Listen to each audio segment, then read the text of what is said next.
Hey, give me a chair. Nobody sitting here?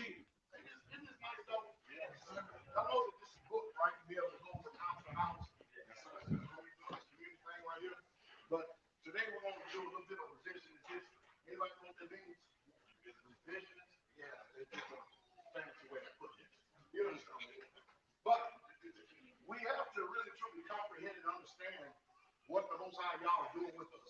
You know, I may be up here reading this and you may see all these communities, everything popping up. All we're doing is being obedient to all that's coming before us, what is written for us. And we're supposed to actually continue the same vein.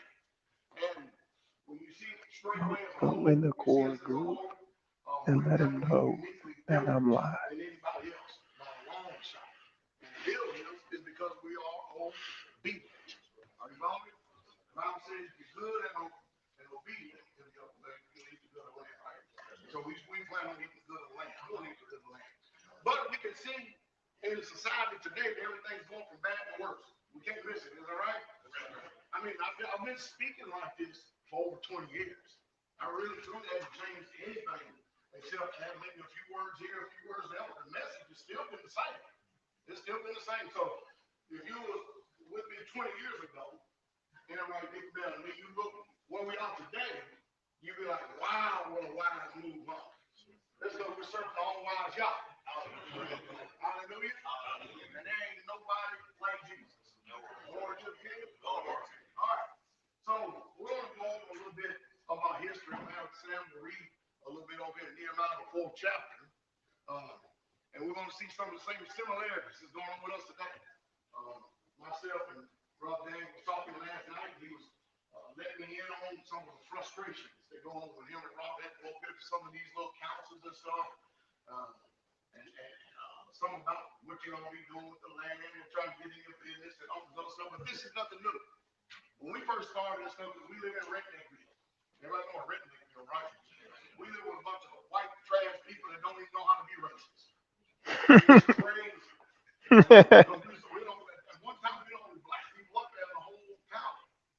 And of course, you know, when a black man moved into a white county, we were enemy. Black man moved into a white county, then we caused all the troubles. Black man moved into a white county. If it wasn't for us, then it would never rain. It would never have a thunderstorm. We would have tornadoes. You know, we don't fault for everything. Are you following? But this is what we're going to see in the book, too. Even when we're in captivity. When all the nations sacked us and stuff, they always try to suppress us, and they always try to keep us down. They always wanted us under their thumb and always answerable to them. But the Most High Yah, in his wisdom, had plans for us, even after we had left our lands, our tribes, and went into captivity and stuff. He said he would be like little sanctuaries to us, predicated upon obedience, though. Predicated upon us doing what he says. It's not written in code. It's not written to where you have to actually try to decipher. It's not encrypted. You can sit there and actually read the book and see exactly what the people did. If you do the exact same thing, then you're going to be blessed. Because his word, just like I heard last night, it's still new. It's still the same. It's old, but it's new. Whatever he said back then, he's going to say the same thing today. And so there's a lot of confusion on it. So anytime we start doing any type of work, anytime where we're building, where we're getting more communities or trying to make it so that Israelites who are coming out from among them to be separate and to have our own cattle, our own land, our own lifestyle, our own laws and stuff, we can expect that the enemy is always going to have frustration. Every year, somebody's going to come and frustrate the work. They're always going to try to come up with new laws just because you moved here to try to suppress what you do. They're going to come up with ways to say, well, you know, we have new codes. Where we don't get away with the grandfather law. Well, you can't do this, you can't do that, you can't do this, you can't do that. And of course, when I first got there, and then shortly after, a few years later, Brother Ernie had passed away. And of course, we have a little cemetery right behind my house. And the guy, what's the guy from the funeral place? We call him funeral director, corner, whatever it is. Anyway, so he had his body in the back of the, what that thing called? The hearse. Anyway, so we put him out, so he looked at me and said, so, do you have a permit? I said, a permit? He said, yeah, you need a permit, dude. I said, yeah, look up. What are you going to do? Take the body back? Well, they got the hold of. So he just left the body and turned around and went on out. You understand? What are you going to do? Just sit down at the body right on top of the ground? You know, make planning a lot of stupid stuff. Since when you need a law to bury somebody? Since when? Think about this. Do we need laws to go fishing? That's why this is a good idea back here to have this pond. You go ahead and stock it with some prolific fish like bluegill. Let them grow some and then put some bass in there a little bit later. So that they'll have something to eat continually. And you already have a store of food right here. A store of food. Everything's about food. You know how excited I've been on Patreon, right? I've been posting pictures of everybody, just all these gun bunnies killing deer left and right. That's food. That's good food. That's been our main staple of meat ever since we've been on the community for the winter time. We mostly raise our own birds, meat birds, and then we eat the majority of deer throughout the year. And then very rarely, on few occasions, do we have to actually buy any type of steak because we're trying to stay there on the land and with the land and not try to get the same sickness and diseases everybody else does. But it takes a concerted effort. Now, in order to make all this work, we need the same attitude and the same spirit that they had back then. And this is what we need amongst us, is oneness. We have to have oneness. That's right. You know, everybody out there is watching us. Yep. They're truly watching us. They're watching the videos, they're watching what we're doing, and they only wish that they could have the type of unity that we have amongst ourselves. They only wish that they could have that with themselves out there. But they can't, because everybody's too busy trying to worry about who's on first, who's going to be on second, I don't know, on third, or whatever it is. And it's not about that, because anybody knows, especially men that are head of families, okay? You're head of family stuff. Man, there's many days you don't even want to be the head, but by divine fiat, guess what? You're the head. You can't turn around and just give that over to nobody else, because that's your job. That's your Waterloo. You have met your Waterloo in life. You're at your Waterloo. So you can't give it over. When you're called to this, there's no discharge. I mean, y'all can see that video where Joe Fox retired from being a pastor. And can y'all imagine if I made a video one day? Israel, I appreciate y'all. I enjoyed all the times, the good times, and the ups and downs of the building and stuff, but I am officially retired today. You know, I probably have 200 Israelites me. They're sitting down there, man, you got a demon. We got to get this spirit out for sure. Because you know there ain't no discharge in this war. Even as us as being Israelites, after we've been called from the unregenerate, after we've been called from the dead, and we come over here to life, there's no discharge in this. You have no option to go back and be a heathen. You shouldn't even want to be a heathen. You shouldn't even aspire to be a heathen again. Especially if you've been alive from the dead. How can you retire from being born again? Come on. Does that make sense? There's no way none of us can be retired from being born again. If anything, we should be growing in grace, growing in favor, and growing in knowledge. But there's no retirement, no discharge in this. Are you following? And from year to year, we should be getting better and better and better. You've been with me 10 years plus, ain't you? Yes, sir. Have you seen me grow all these years? If y'all see me go back and look at the archives of some of my videos, y'all even see growth in me. I mean, all of us got to grow up together. We all have to grow together. And mind you, this work, there's only one that gets the glory for it. The Most High himself. Are you following? He's the one that's called us. He's the one that's written our name down in the Lamb Book of Life. He's the one that is predestined us. I think that we should give everything to Jesus.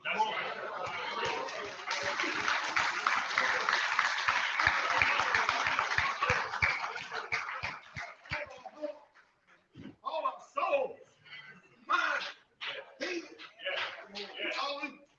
That's why I work where I do. I work where I do because I want to try to make it hard for somebody to beat me in the race. They win a race. And the Bible said we should be running to win it, not just to run to finish it. We should be running to win the race. Isn't that right? And so if Jesus paid it all, how much should we be paying? Sir, you're going to have ups, you're going to have downs, you're going to have highs, you're going to have lows, you're going to have valleys, you're going to have all of this. But none of that should keep you from from being motivated because you know that you're going to the king.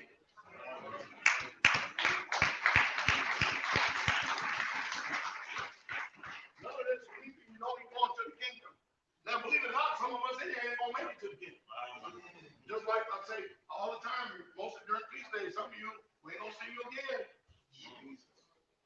And if you go back and look at our history book, you'll see it's in there. Some people just don't have the zeal. The zeal that should eat them up. Hey, before we go any further, go to Nehemiah chapter 6, verse 3. Nehemiah chapter 6, verse 3 again. We'll get on into the slide right here. So read that part there. I'm doing a great work. Okay, can you turn it up some? Get a little more volume. All right, come on. And I send messengers unto them, saying, I am doing a great work, so that I cannot come down. Y'all hear that? He said, he sent messengers unto them, saying, I'm doing a great work, I'm doing a good work, and I cannot do what? Come down. You know, the one thing I have to guard against more than anything are those who are sent by Satan to try to frustrate the advancement of the work. There's always distractions. Are you following me? It seems like the people are interested, you know what I mean? Now, you know, I got this debate coming up with Yoki, Bhakti, right? The servant of Satan, right? The son of Satan. The one who thinks he's God. I got a debate with him coming up, right? And of course, they're trying to push to get it out there real quick, fast, and hurry. But I already told you, this is going to be done on my time. All right, I accept your challenge. It's still going to be done on my time. Why? Because if you look at all the work that we got going on, I just don't have the luxury or the liberty to just drop what I'm doing for some little stupid, foolish debate that I'm only trying to get just one soul out of, which is fine. I'll do it for one soul. But instead of if I go do that one debate right there, that's a week's worth of work. A week's worth of work already gone. Even if we just show up for a couple of days, you know, that's it. And then the expense and everything. So we're going to do it. We're going to do it, but it's going to be done in my time. So all that is, again, and I've been on it, is a distraction. Then you got people that want to, what you say when we talked the other day, Mike Grizzly, you said that, well, I got a couple of counts. You explained it better than I can. Well, it's some Hebrews that they still watch my videos. They've seen the growth with me being here at Straitway, and so they watch Pastor Dowell, and they want Pastor to be on a board of elders. So it's going to be a whole panel of elders speaking on how to move forward in the Hebrew Israelite community. Did y'all hear that? They want me to be on the board. A panel.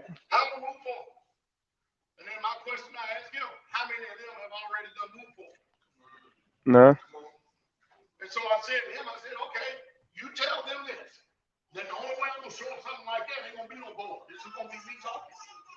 And y'all sitting down to listen. And you know the reason why? Because we have fruit. It already shows.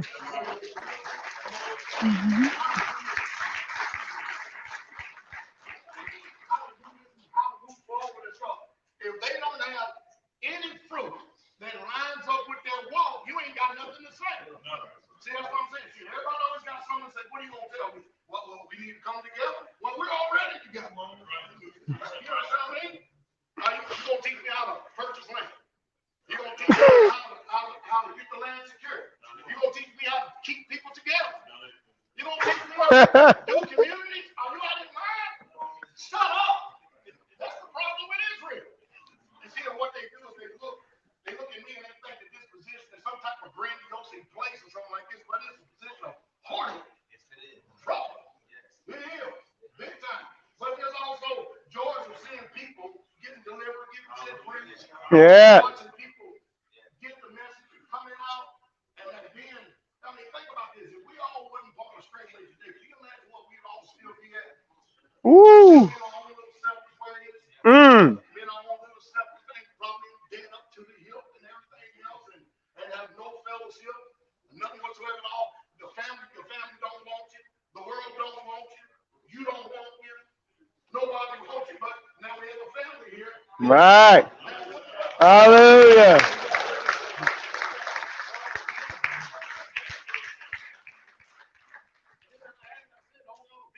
To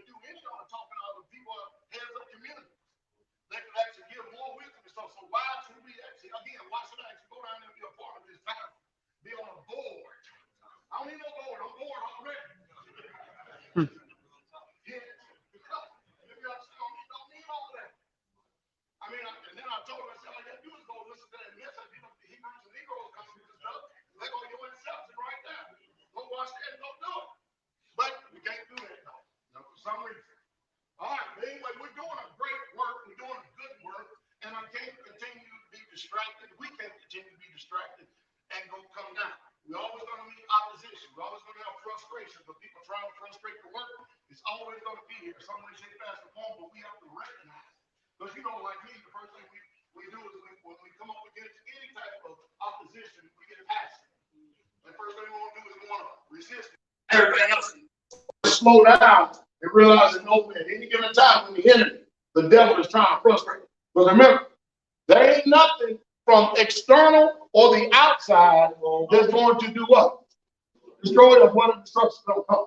It's going to come from within. How does it come from within? From discord, dissension, betrayal, backbiting, offenses. Y'all hear that? No, they don't come from without, they come from within. That's what destroys the work. Satan ain't trying to use the externals. That's just a little fly-by the distraction, but he's really looking for inroads to get in. And he's got to use some human beings, some dumb, stupid Israelite that is so full of themselves. You know, that's the reason why the majority of troubles happen in Israel, right? Because it's all about you. You don't put yourself in nobody else's position. You don't see nobody else but you. You can only feel you. You can only understand you. And then when everybody else don't understand you, then everybody else is the problem.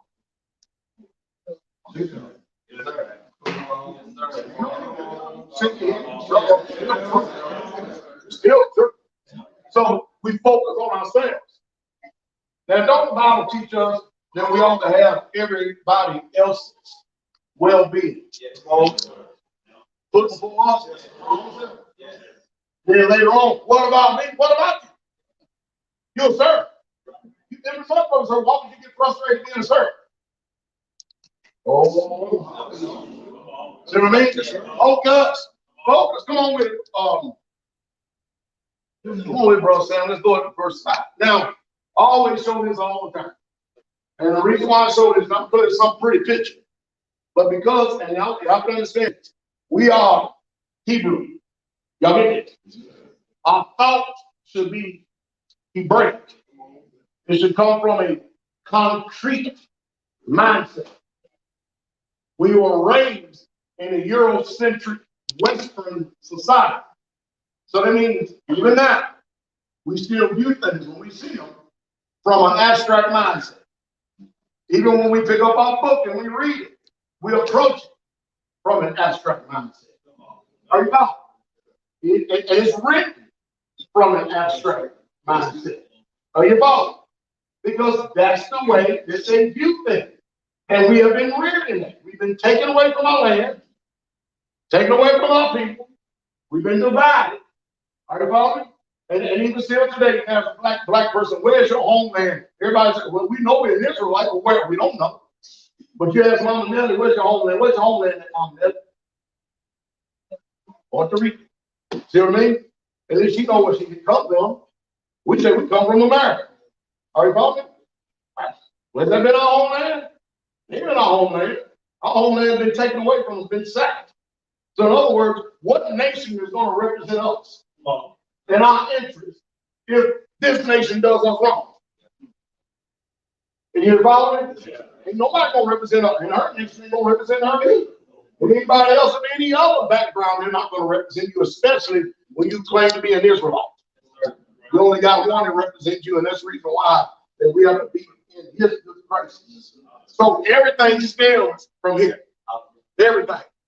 Everybody, anytime you start talking about the subject of religion, and the first thing they do is go run the Paul, give them a letter to Timothy and Titus.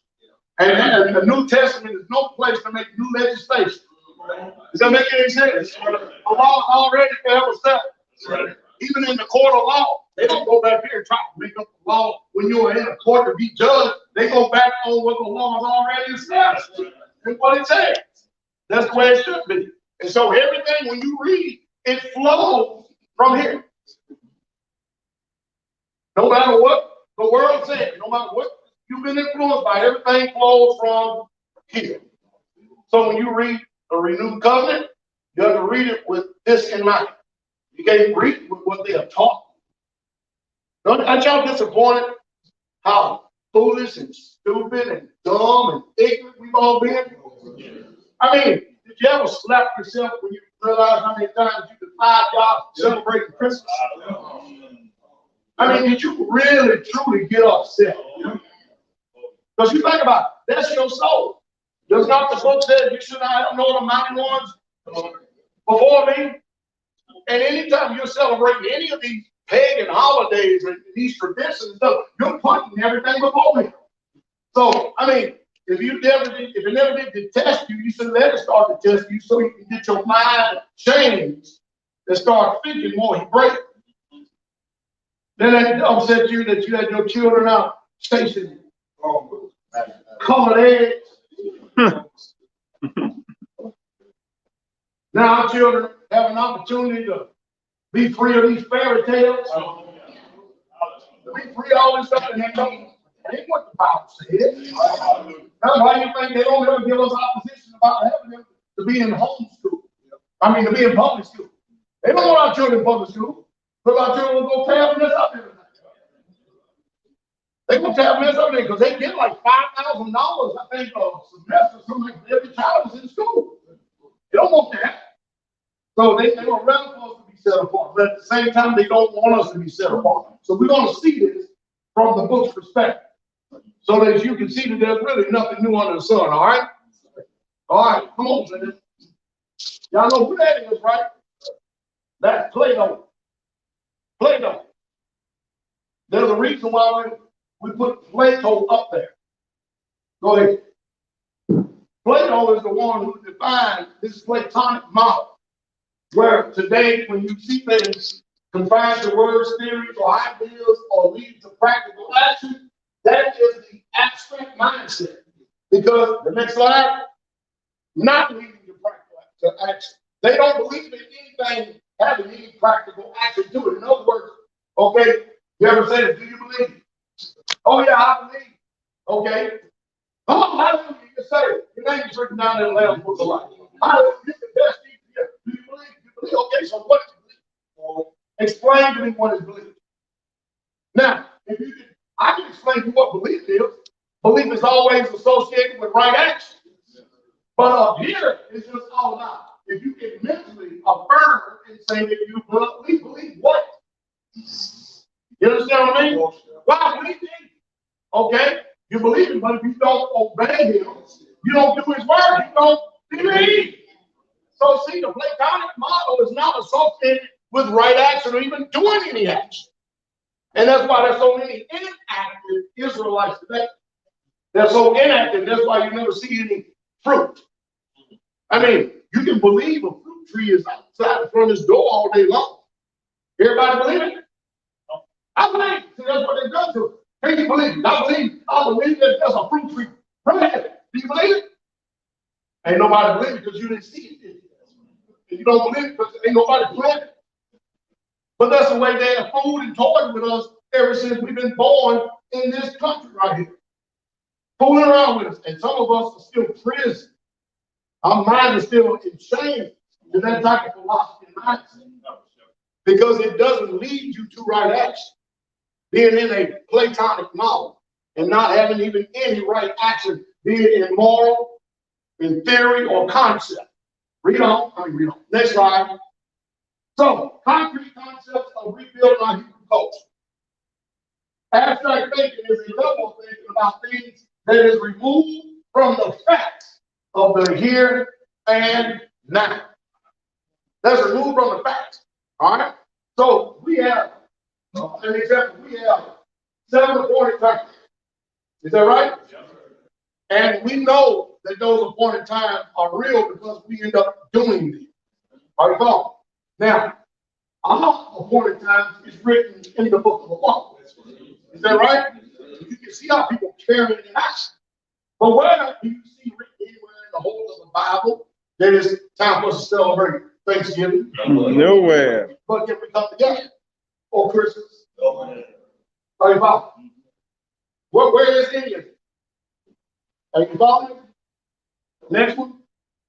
And from specific examples of things or concepts being thought about, abstract thinkers are able to reflect on events and ideas. And they equate, I'm going to end on this end, they equate these events and ideas as reality. Are you following? If you think an idea, they believe that that's proper thought. And in that proper thought, they believe it's proper action. And that's the reason why they're being caught up with an abstract mindset will lead you to destruction, because it doesn't lead you to right action. Does this make sense? Yeah. Bring it on next one. And an attribute of relationships separate from objects that have those attributes or share those relationships. English-speaking people are trained to learn and to think in the abstract. What is that? Foundation. That's the foundation. Y'all see it, right? That is concrete. Is that right? So whenever we talk about foundation, now you know what a foundation looks like. But every home that is built here, but then notice this foundation, you see, this is what? Earth, dirt, right? This is what? And that concrete is made out of what? Rock. Are you following? And of course it has chemical in it, but it's a solid substance. Now, are we not to be able to, or should we not build everything on a solid foundation, or a sure foundation? Does that make sense? Because the building is only going to be as strong as the what? Foundation. Is that right? All right. Next. What's that? Rebar, and what is this? That's it, right? And y'all always hear me say, if you're going to build anything, build it with what? Because what it was Jerusalem, ancient Jerusalem built out of rock, wasn't it? Is that right? This comes from rock. All right? So you build a building with this, it'll be able to withstand more than a natural stick building would be able to, especially if a storm comes, right?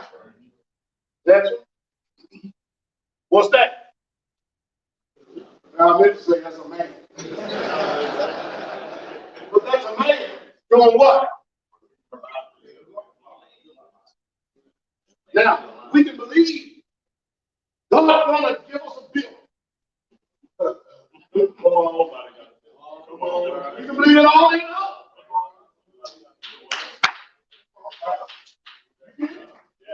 But y'all ain't giving you no bill.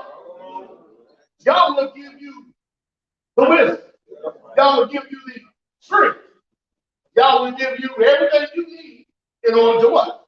Build a building, because you still get glory. Because he told you to do it. Are you following?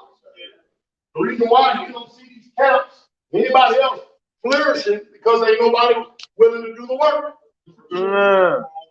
Nobody's willing to put in the effort. Are y'all listening? We can have all the money in the world, but still God commands us to build a house. To plant the garden. You hear that? That's what he said. And he said that. And then he said you will bless the raisins of your hands. And then he said you'll be happy. The reason why we're not happy, because you know when you spend your days doing this, you ain't got time for drama. You don't have time for this discord and dissension. You don't have time for all this stuff, these little foxes that come and destroy. So we wonder why all of them like that will never ever get to where we at, because they don't want to put in the work.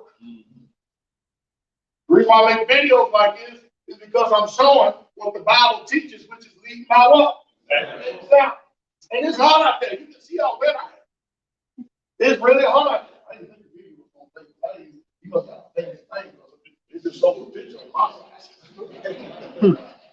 All right, next. What's that? Y'all see that? Isn't that a nice home? Look at this foundation. Isn't that really nice? And those men come down for years. For years. So that, Pastor, I can do that. I said, no, you ain't. I said, no, you ain't. Oh, I can do that. I didn't say he couldn't do it, but he just going to do that. You understand me? Because I have to start focusing more on other things. Like, I'll give you an example. When we're building, everybody wants to lay blocks, but nobody wants to carry the sand. Nobody wants to make mud. Nobody wants to bring the material, but you got to know how to do all that, because what if everybody else ain't there? If you learn it from the ground up, when nobody else ain't there, guess what? The building still goes. See the wisdom? Come on. Nice home. Break. All right, follow me? All this is going to make sense. Next one. Men of Israel, build your house on the rock. And our foundation, our rock is Christ. Is that right?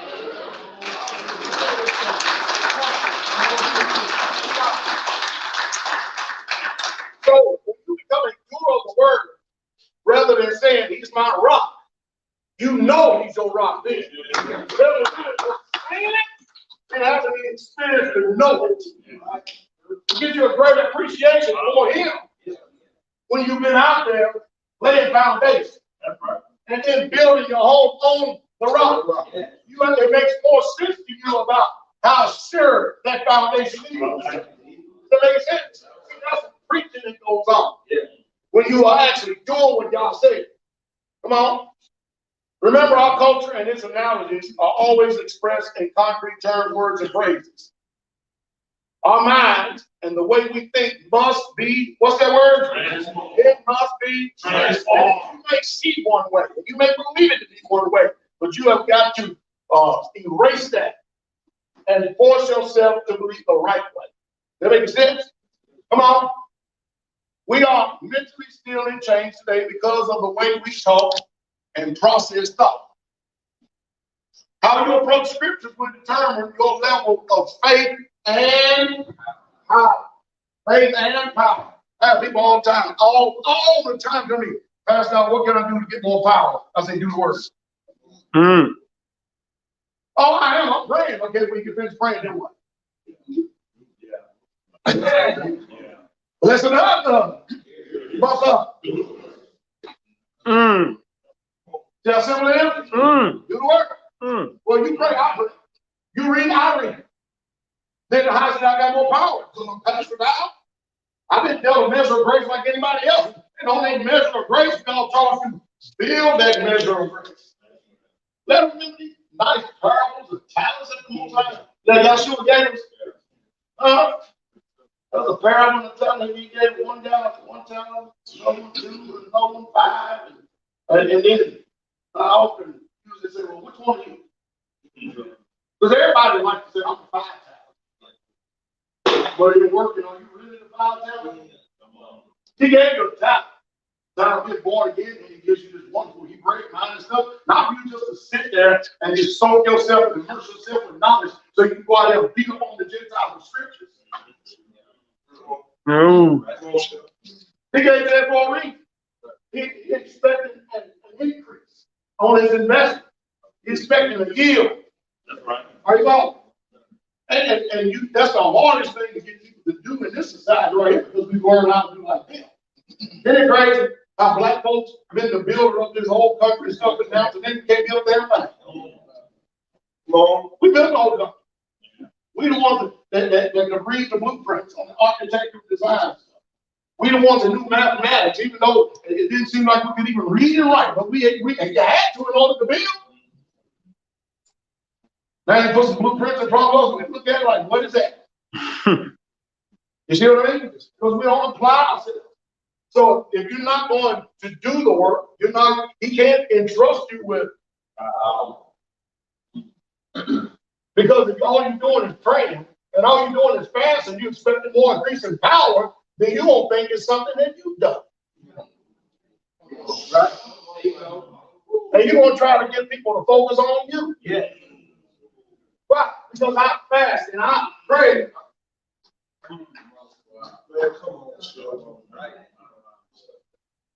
No, it's real talk. It's real. Yes, sir. I can talk about this and I'm living this life. Right. For a long time. All right, there you go. Next. Nehemiah 4. Here we go. Here we go. But it came to pass And when Sanballat heard that we builded the wall. Notice, when he heard that we were rebuilding the wall.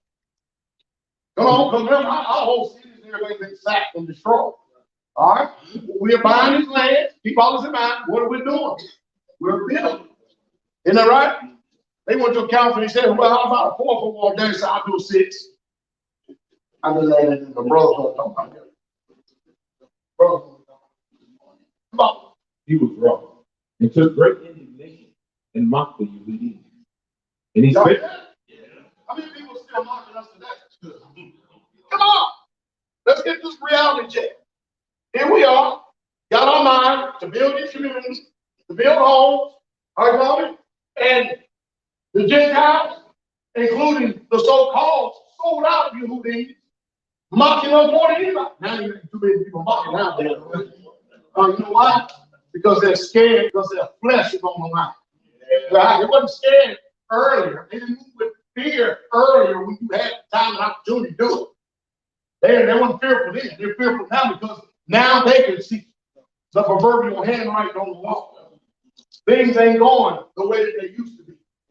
Read on. And he spake before his brethren in the army of Samaria and said, what do these feeble Yehudim? Notice. They call them what? Feeble Yehudim. What do you think the Gentiles look at you like?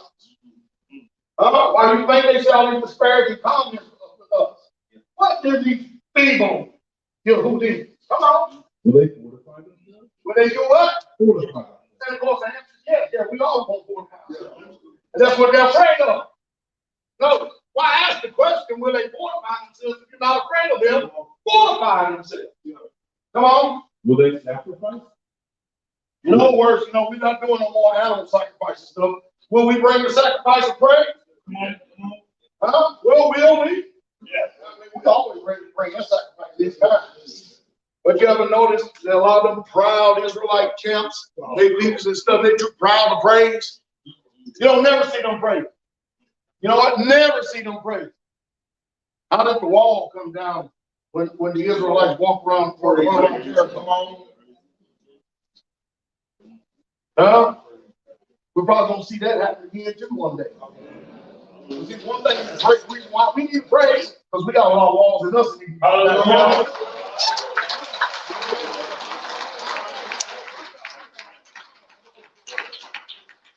Read on. It's good. Will they make an end in a day? Will they revive the stones out of the heaps of the rubbish which are burned? Now Tobiah the Ammonite was by.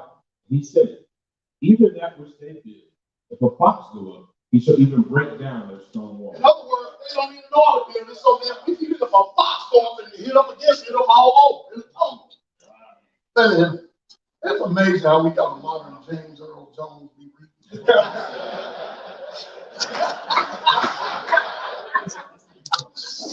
That boy, and you don't even try, just talk like it all the time. Come on. Here, oh Yahweh. Now notice, whenever the enemies and everybody was devising plans to come against us, mocking us, and everything else, notice what our people did. First thing they did was go straight to Yah. Straight to Yah. Read.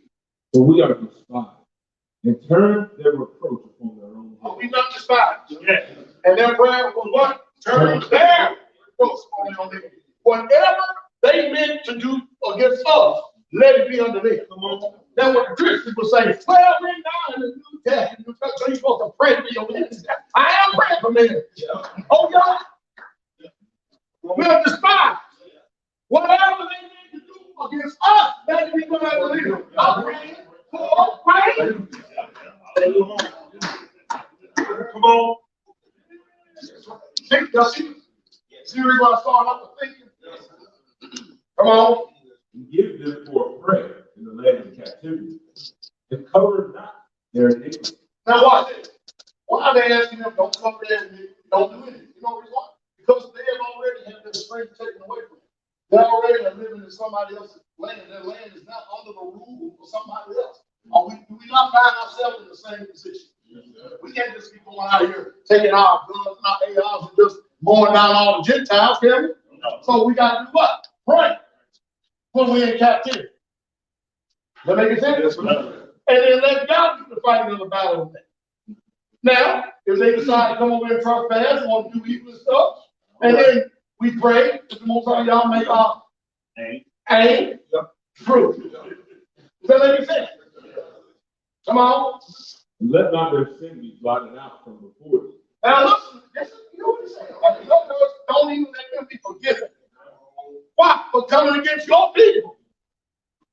Mocking, killing us as we're doing the work. We know. For they have provoked me to anger before the building.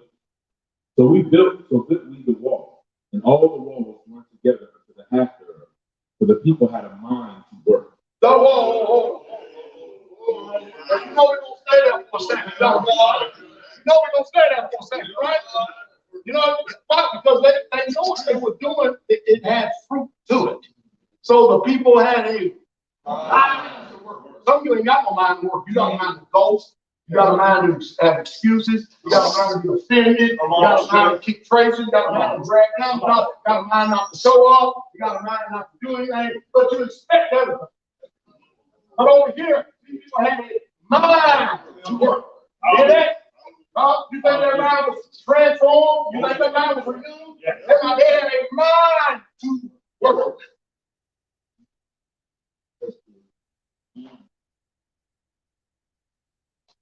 They were praying, but they were working.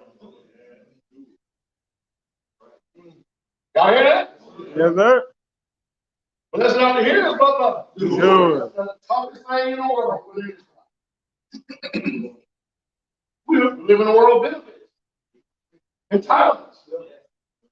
Why work? Why are you not going to be blessed? Hello? But it came to pass that when Sanballat and Tobiah and the Arabians, and the Ammonites and the Ashdodites heard that the walls of Jerusalem were made up, and that the breaches began to be stopped, then they were very wrong. Woo! So we can expect that anybody seeing us doing any building, they're not going to be rejoicing for us. They're going to get angry and upset. Y'all live up here. There's somewhere in Indiana at an undisclosed location. And you people don't love y'all. Y'all mind your own business. These people hate y'all. You a thought man, stressed out, but love coach place. Oh, man. All that. Real iron icon. Everybody love him. Yeah, feel.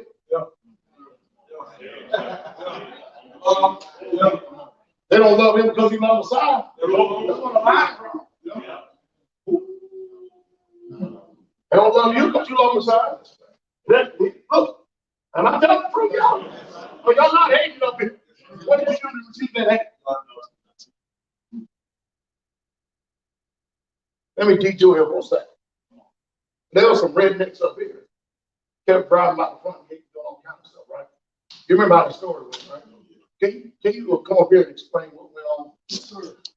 Don't y'all listen real close. I got a random message from somebody I don't even know. They sent me a message.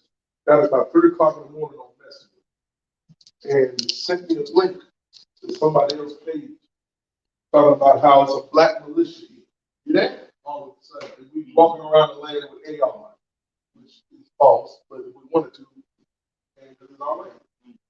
Then I started reading these comments, and these folks talking about they gonna come over here and give us good haircuts. We're gonna go over there and leave no witnesses. We're gonna drive trucks through the gates and tear down and shoot up and all kinds of stuff. When we first came here, y'all hear that? Then I told you to report to the sheriff, right? Yes, sir. All right. He going reported to the sheriff. The next thing you know, he said, I'm getting a whole lot of calls from men that are associated with your church. I said, yeah. He said, they seem to be very upset because Pastor put it out there and said, look, I called the sheriff's department, he didn't answer, so I left him a message on his personal answering service. That's right. Go ahead. And what ended up happening is he got calls from everybody because he knew at the drop of a dime that this town would be flooded with Israelites before they blinked. And they piped it down real quick. Real quick. Because my message didn't tell him, I said, look, if y'all get your head out your ass up, I'll bring 300 armed Israelites up there. And we'll take care of the situation our own damn selves. And he told you that your pastor seemed like he was what?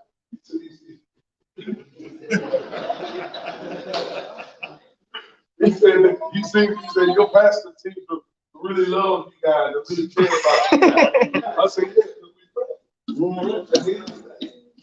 Y'all would say it seemed like I was upset. No, I'm upset. Yeah, thank you very much.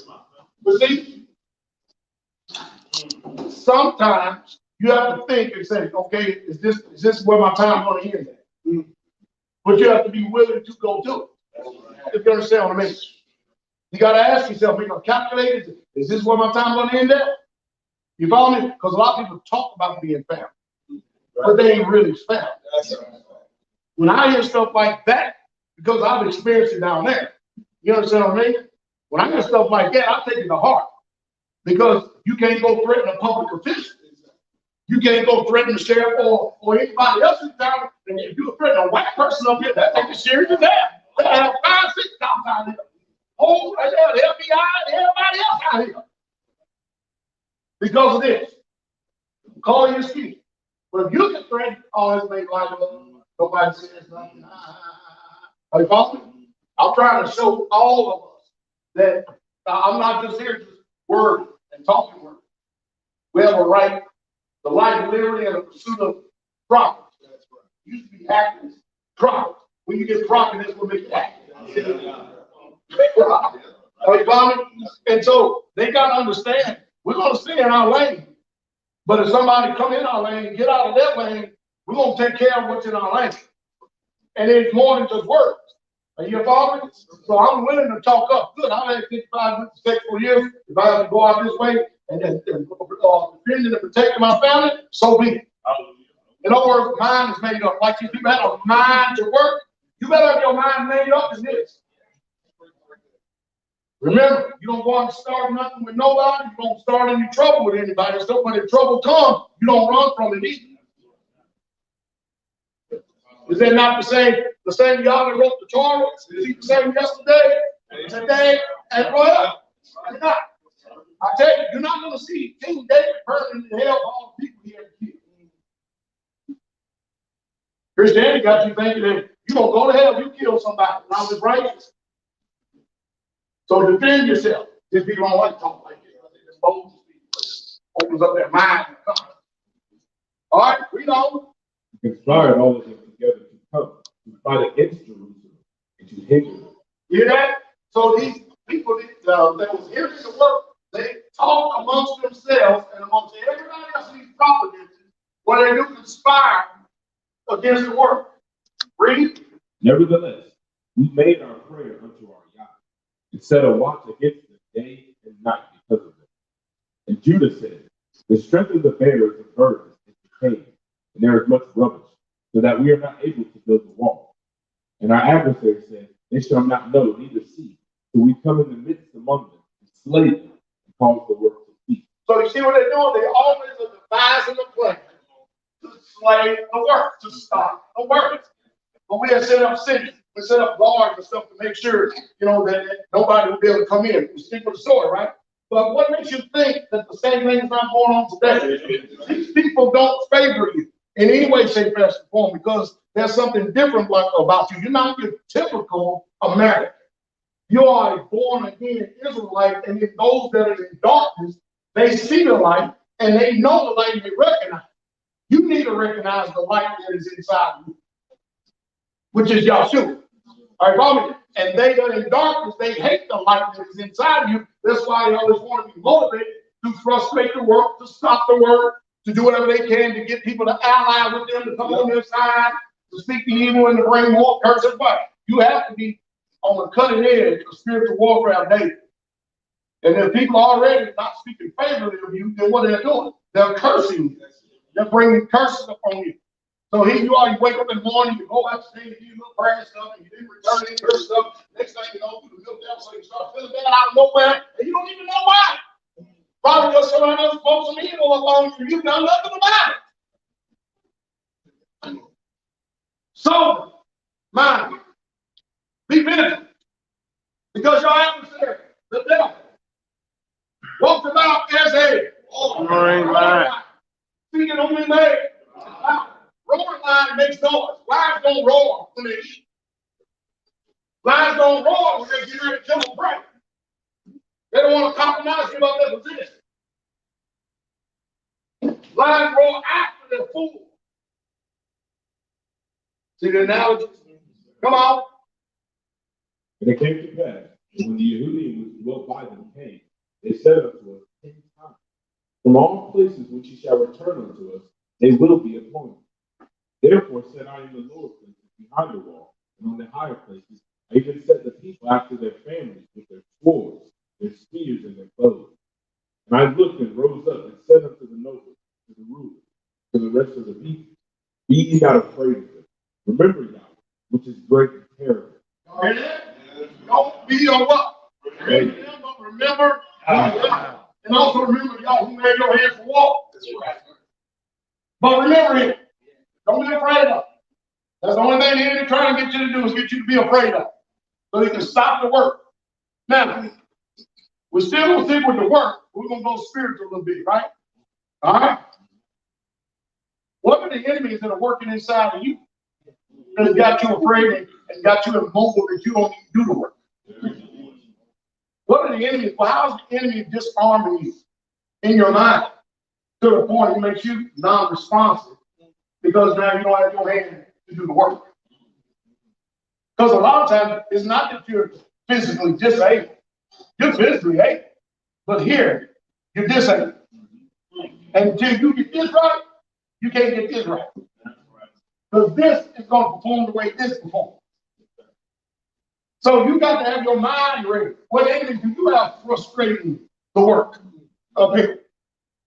How is the enemy mocking you by saying that if I put a fox up there and hit against the wall, it'll fall? What you got? What foxes does he send? The little foxes destroy the vine. What fox do you send?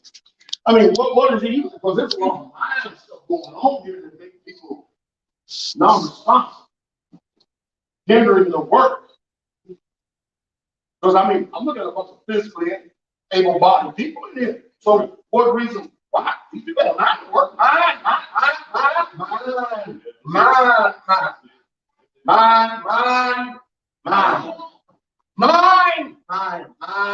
to work. So they have nothing to distract them in their mind. They have nothing to disarm them in their minds. They have nothing that could give them all types of excuses to frustrate the work and become an enemy of the work themselves. Mind to work.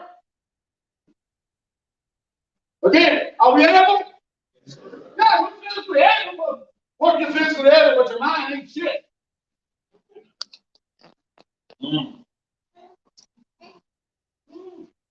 Okay, we're going to get back on the book now. Okay? We're going to get back on the book now. Read.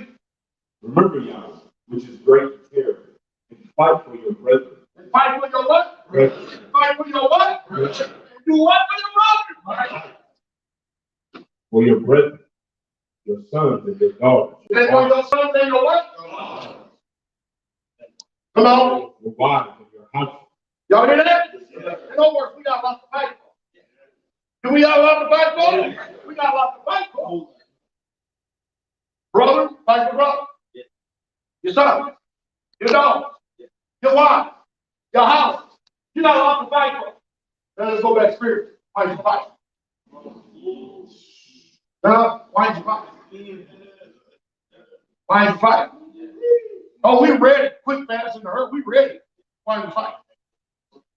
Why we so weak? Now, right here. Why are we so weak now? Oh, we been all man. We ready. Why are you fighting me? Ralph, man, don't work the righteousness of God. We're brothers. Should never be a fight amongst us. Never. Should be nothing but fervent charity and love. Tenderness and heart. So we can't be, if we're fighting each other, it's got to be fighting somebody else. So we got not only external sources that are coming against us, but we have external and internal sources coming against us as well. And right here, we ain't fighting. Now you see the reason why a lot of people don't have a mind to work.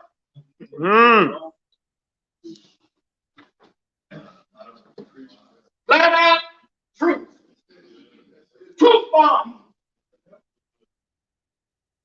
Because men, the Most High didn't tell your sons, your daughters, and your wives to build Jerusalem, to build the community. He said, you men of Israel.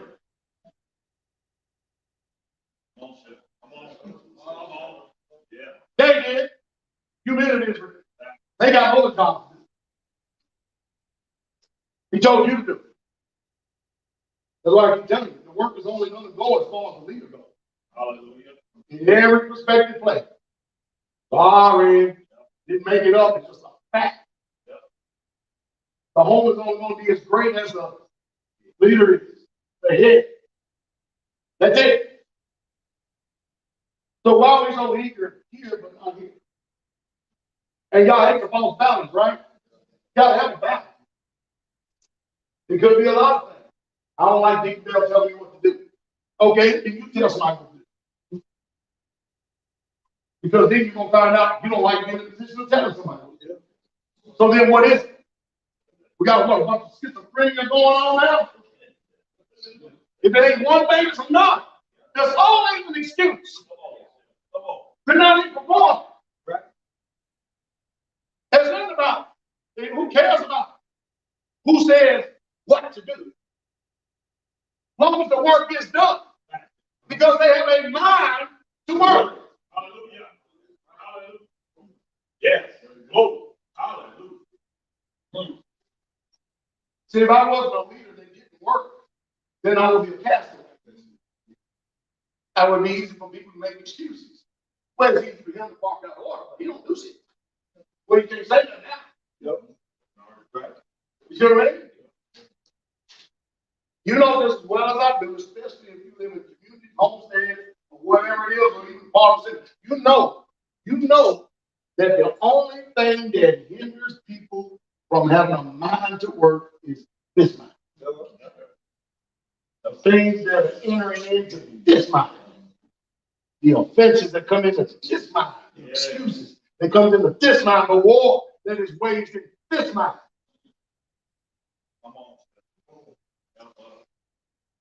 And we're talking about Nehemiah. Then we're still talking about Nehemiah. That's right. Y'all hear me, Israel? Yes, sir. And until we get this right, we ain't going no further. We ain't going nowhere. Now, we got the mindset in Israel, makes no difference without your work, still gonna get done. All right. Watch, some of us are joined together in the same mind. All right. We're gonna get it done. All right. Sure, it'd be nice if you could come along with us. Yeah. But you can't bring all this trash you got up here with you. That's right.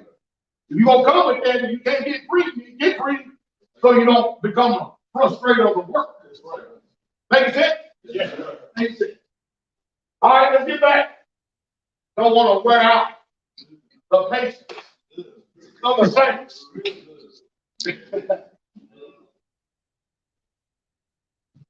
And it came to pass, when our enemies heard that it was known unto us, and Yah had brought their counsel to naught, that we returned all of us to the wall, every one unto his work.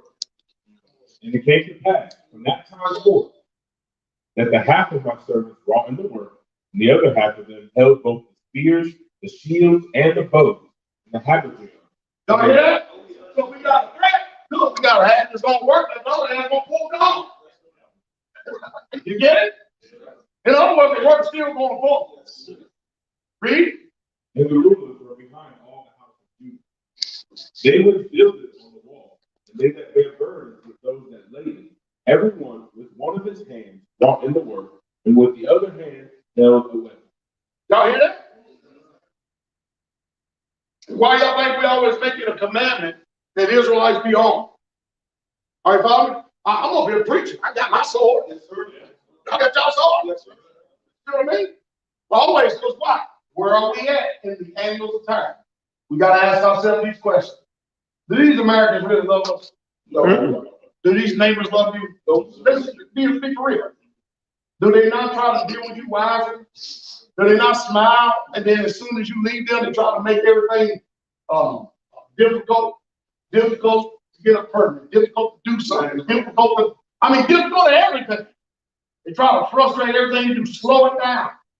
You got to know your enemy. And you got to learn how to be more wiser than them. You got to know You don't get me. That's oh, it's good to see you. As soon as you leave the place, they're talking about you. Yes, and they're near us. Some man just put it over here right now. We talk about a reality that really truly happens here in God bless America. It is. So you have to be wise. And we're not only becoming wise, we're becoming extremely wise. In our doings, we're becoming extremely wise in how we advance and how we move, how we shape, and how we get to the point now that we're not only 1% untouchable, but we're becoming that way. We're becoming that way. And the Most High is watching over us. Now you have to think about this, man. I'm hoping that everybody, we're going to be brother into the kingdom. At least I thought it was going to be that way where they're awesome. That man came to me and he was 19 years old. Ass, born with it. Cast spirit of fear out of him, laid hands on him. He got totally healed, been healed ever since. Never had another breathing that breath. 0. Usually don't disclose stuff like this, but now since this doesn't happen, I'm laying all down now. We pay for 8% of the 5.5 acres of land. We pay for over 80% of the building material to build a house. We gave 100% of the labor to make sure it gets done. And then all of that, anytime you would pick up the phone and say, Pastor, need some help, I'm thinking it's going to the bill. So one time, this past year of summer 9 was the last year of this year. Last year. All right. Summer 9 was at the community down in Georgia. The other community in Georgia. All right. And I said, we're going to go up here to Greenville. We're going to go look at the house. Pick up the phone, call him office, we'll be there in the house. So the first time up there, she seen it on video. Oh, hey, how you doing? How you doing, son? You don't put it like, hey, how you doing? So what you doing right here? Or what you ain't doing? Why ain't this done?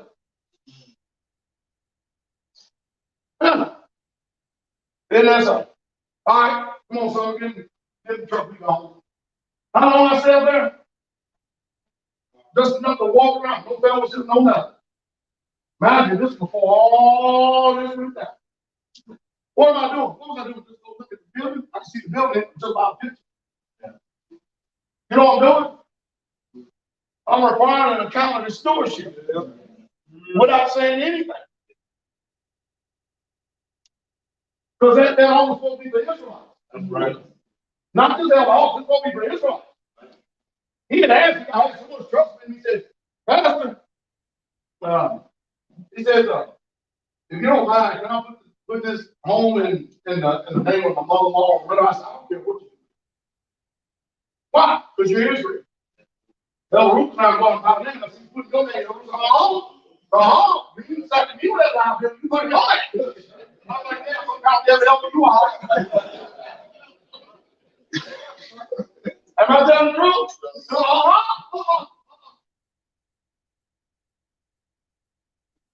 So what I do about it? Well, I get a little rain or something like that. You know what I do? You know what I've done about it, right?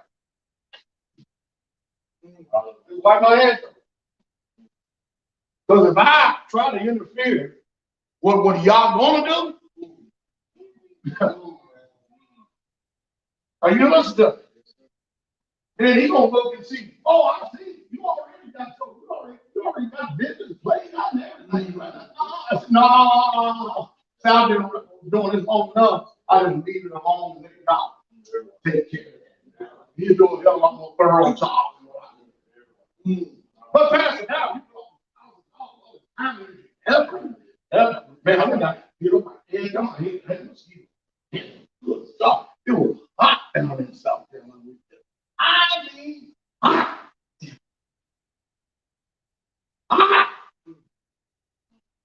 You look at some of them videos, man, I look like a black meat. Good. God, it was so hot now. I said, brother, we go down there and we were just built. Built because we're going to business. See, so the thing I got to make sure, now we're on the other end of the spectrum right here. I have a car against buildings. Have to make sure I'm not offended. Have to release them and let them go. Are you following? You understand me? So he thinks you don't want. We'll see. We'll see. No, it ain't gonna be good at all. It's not going to end well at all. Because one thing you're gonna do is fool around. Now you see the book says, touch not my anointing. Do not profit no harm. Whether you believe it or not to be, we'll see no way. I've been having people call for my demise. I've been dying every year. This time I had somebody actually say, "Thus saith God." I said, I'm recording this video. I said, as soon as that asshole, as soon as November the 13th or 12th, 13th come next year, I'll come to people like your ass. But what we should be doing in our culture, we should be killing your ass. They do a false prophet. Go ahead. Rufus, talk to him. Come on up here and tell him, I got to see this. I can't help it, but hey, I'm sorry I'm not your traditional Christian preacher. Listen to this. But it started with, I saw this female. Yes. It started with Steve. I didn't know how to got it. Maybe mama got something. But he called himself to be some type of prophet, speaking all this stuff straight away, Pastor Dowell, leadership, all that. Now, the funny thing about all of it was, he didn't make no sense at all. Nothing. But we Tell me what I see. What's I see? What we do? So I don't have the tactic to Pastor Dowell. I don't have it.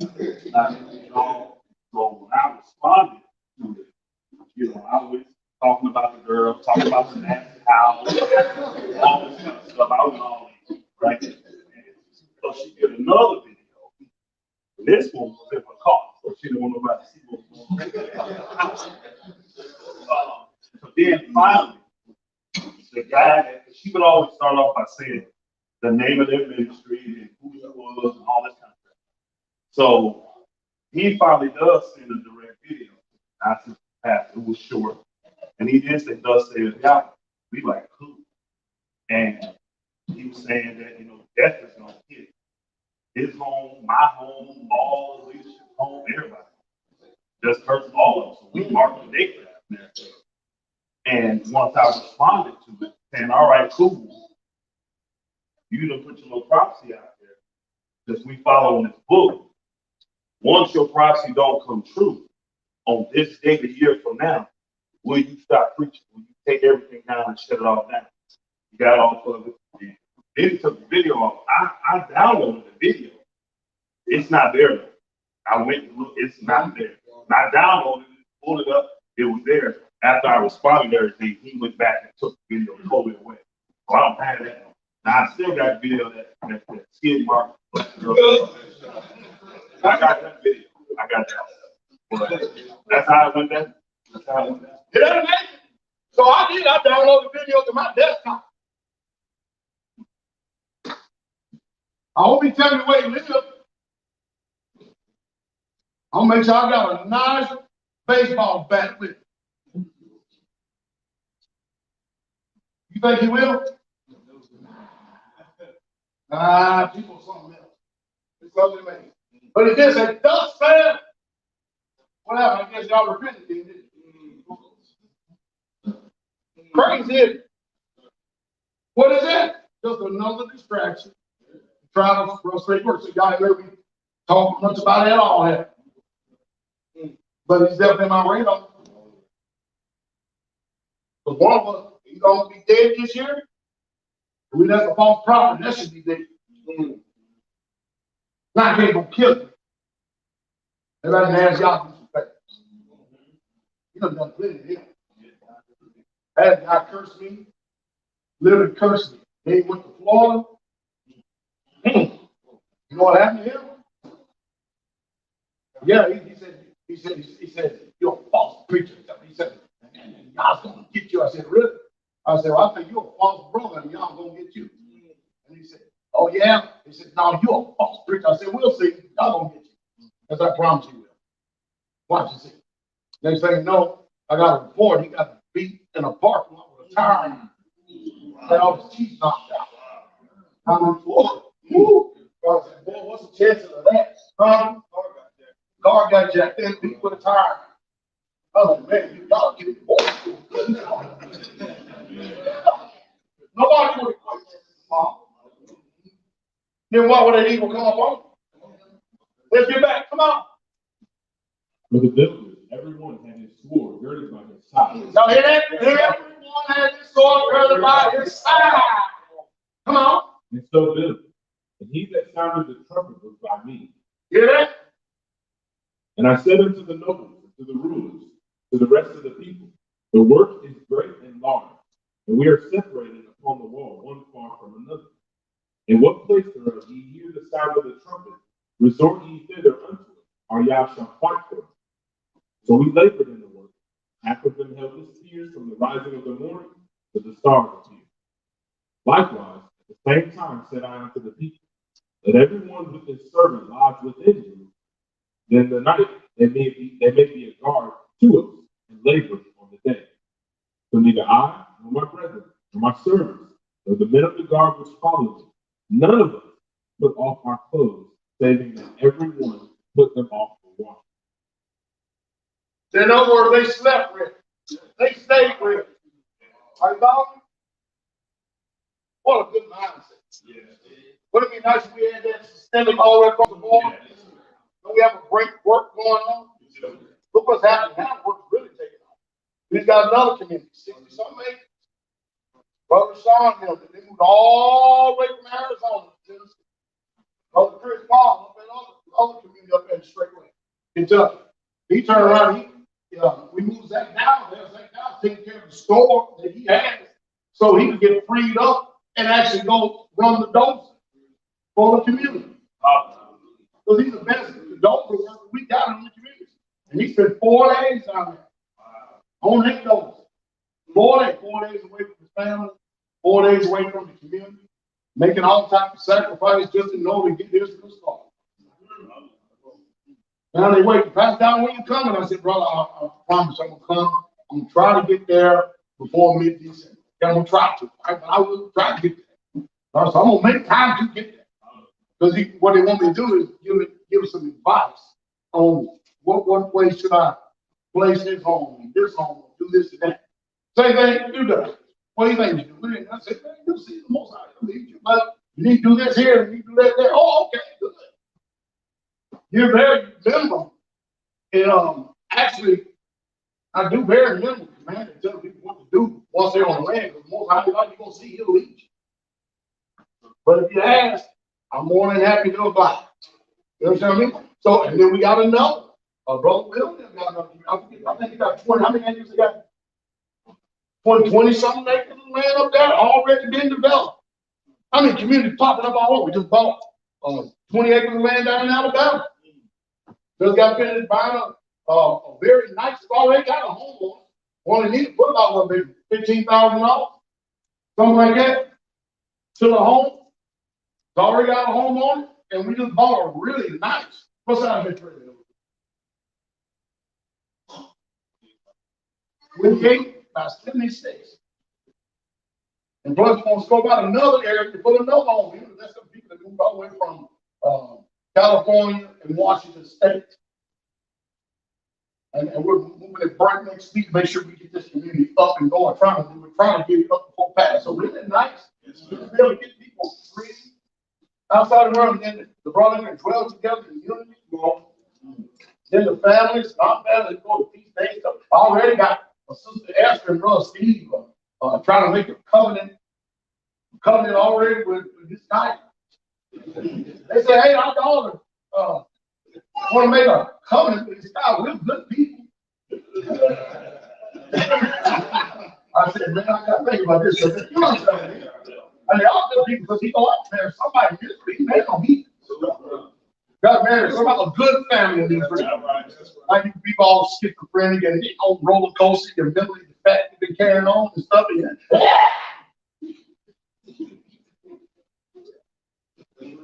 Home bill, go and sit down and have some peace, man. You know what I mean? Enjoy yourself, man. Isn't that nice that people thinking like that already? I much rather have them to be married in Israel than outside of Israel. They should know they're raised in the fear of God. Keep the law, statutes, and commandments.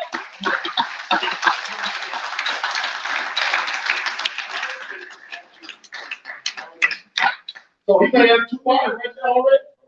The royal sisters. By the law, doesn't know only if they had all of each other. We know the law. I speak to them no law. All right, come on, next slide. Ezekiel 28, 25, 26. Are y'all learning anything? When you put in your house, y'all too hot, you need to be cooled off or something. You still paying attention? Are you here? Yeah, you may be here, but are you here? Come on, go ahead. Brother Samuel. Thus says Yahweh Elohim, when I shall gather the house of Israel from the people among whom they are scattered. Did y'all hear that? You see how I'm doing that? Gathering the house of Israel among the people where they were scattered. Read. And shall be sanctified in them. You see that? Shall be set apart within them.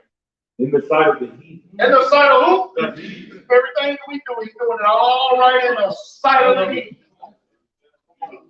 Y'all gotta understand it. We are literally with God's program. Come on. Then shall they dwell in their land that I have given to my servant Jacob. Hear that? Come on. And they shall dwell safely there. We should do what? Dwell safely there. Don't y'all feel safe? Come on. And shall build houses. And do what? Build houses. That's the construction company do. Build houses. And they shall build houses. Come on. And plant vineyards. And do what? Who wants that wine? Come on. Yea, they shall dwell with confidence. Dwell with what? Confidence. So y'all supposed to walk around on the level of confidence. Come on. Be Chris. Walk around confident. Isn't it nice? Isn't that nice? Isn't it beautiful? Come on.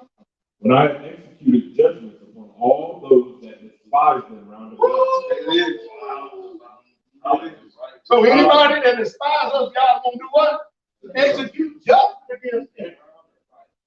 Come on. Read. They shall know that I am Yahweh Elohim. Oh, they don't know. They know it now. Why are people instead of being happy for us? Why are they so fearful? Ain't they fearful? They are literally scared of us. And we don't know nobody. They're scared of the Yah. The Yah. Read. Go to the next one. Jeremiah 29, verse 4 through 7. Come on.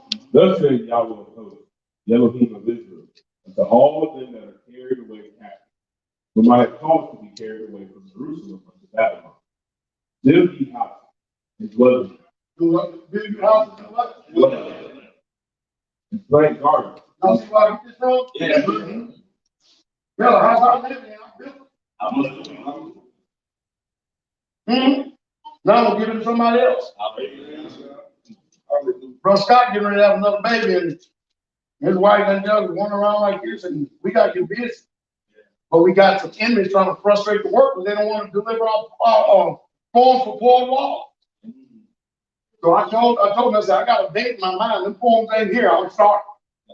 You know, I'm not gonna wait. You know what I mean? The work is going forward. We got to get busy. You tell them you want the $65,000 back. We're going to spend on some building material. Right? Hallelujah. You know, see, and that's why I don't mock people and stuff. But it is true. It's a blessing of the Lord, rich. And had no sorrow. Isn't it nice though? I mean, come on. We're not going to be living on this earth in this present state for eternity. We're here to occupy. Is that right? Until we come. But until then, we have to have something for ourselves and our children's children. So build a nice, simple home where you can be contented in and stuff, and build some more, and buy more land and build some more, and buy more land and build some more. Isn't that beautiful? You know that every home that you build, pay for the day that you open up the door and get a little resident. That's a blessing of the Lord. is reaching out and it's soft. Isn't that beautiful? What's wrong with that? Read. And play garden. And what? Garden. It's too hot outside. And garden. It's too hot outside. And garden. Too many bugs. And garden. Mosquito bit me. And garden. I'm sweating. And garden.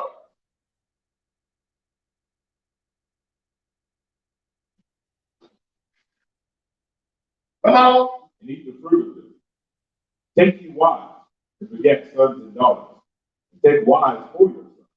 Give your daughters to husbands, that they may bear sons and daughters, that you may be increased there and not diminished. Say what? Increase. Now watch this.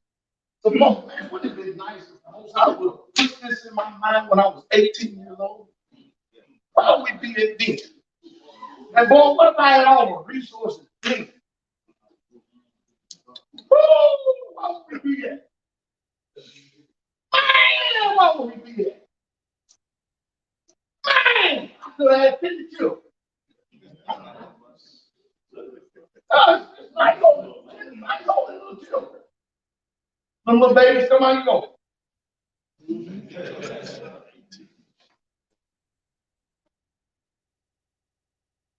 You'll see. And enjoy an inheritance in the land. Read. And not diminished. And seek the peace of the city, whither I have caused you to be carried away. Yeah, you captive. seek the peace, but you ain't gonna beg for peace. Come on. And pray unto Yahweh for it, for in the peace thereof ye shall. Hear that? It is beautiful. Read. Go to the next. Verse 28. But therefore he hath sent us unto Babylon, saying, this captivity is long. This captivity is what? Long. Has it not been long? Come on. It'll be houses. Do what? It'll be houses. So even though you in captivity, it's still saying the same thing. What? Now wait a minute. The law and the prophets. Isn't that right? Not one jot or tittle is gonna fail. Come on. Till all be fulfilled. Right? Come on. And dwell in them, and plant gardens, and eat the fruit of them. Next slide. Man, we go for what do you think? Hallelujah.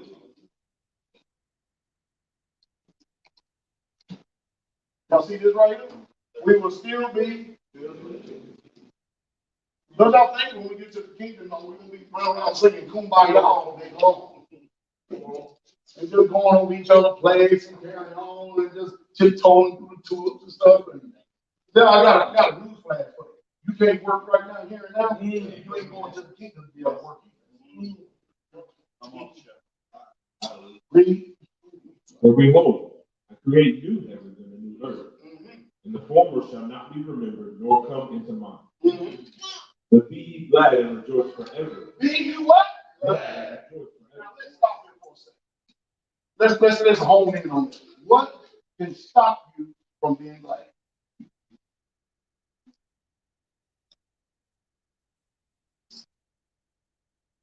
Don't y'all sisters envy the relationship that y'all see us brothers have? Come on, tell the truth. Don't y'all envy it? Don't y'all long for that type of relationship? Don't y'all do it? Don't y'all long for it? But y'all can't have it because y'all fool yourself. Bigger. Me, myself, and I. Focus on me. All that. You ain't never in all your life ever seen a group of men worshiping. Last night, last night live video. You don't never know when some praise gonna break out with us. It's like he's always on the cutting edge. Come on, like on the floor. Like, hey, where to be?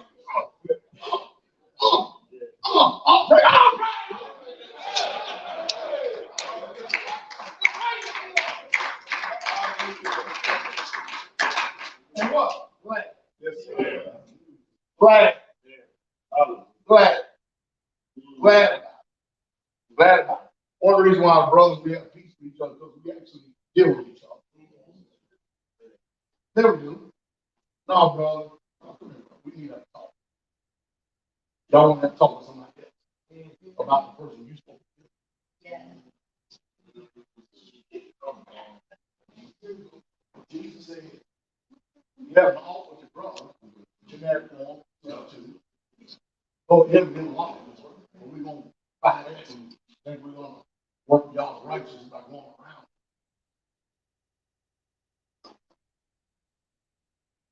Y'all learn how to do that, and y'all will become close. Got an issue, got trouble with your brother and sister, you believe, perceive it, real or not. Communicate. And then if somebody's coming to communicate, listen in love, not to be offended. How you accusing me? Always is fight. So much for first for charity, huh? Amongst Israel, so much for love, huh? Am I telling the truth, bro? Do we not deal with each other? Why? We have to, because we got to keep the devil away from us. That's just a good revelation. Read. Be ye glad and rejoice forever in that which I create. For behold, I create Jerusalem a rejoicing, and her people a joy. And I will rejoice in Jerusalem, and joy in my people. The voice of weeping shall be no more heard in her, nor the voice of crying. There shall be no more then an infant of days, nor an old man that is not filled with days. For the child shall die 100 years old, but the sinner, being 100 years old, shall be accursed. They shall build houses and inhabit them. They shall plant vineyards and eat the fruit of them. Now this is in the kingdom. What in the? So think about this. If you're not doing this now, you think he's gonna let you in this kingdom?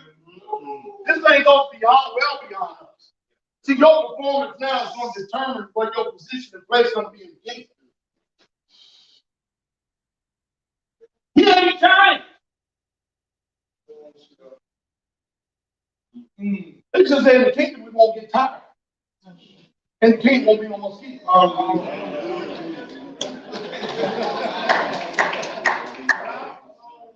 In the kingdom we won't be this down 30 below zero weather. But y'all get this? You got to get this now. You have to prepare yourself now. Because if you're not, look, again, he talks to us as sons and daughters, children of inheritance. If you're going to be children of inheritance, you're going to be under tutors. You're going to be under governors until the time appointed. When the time appointed, then the authority, then the headship is released to you.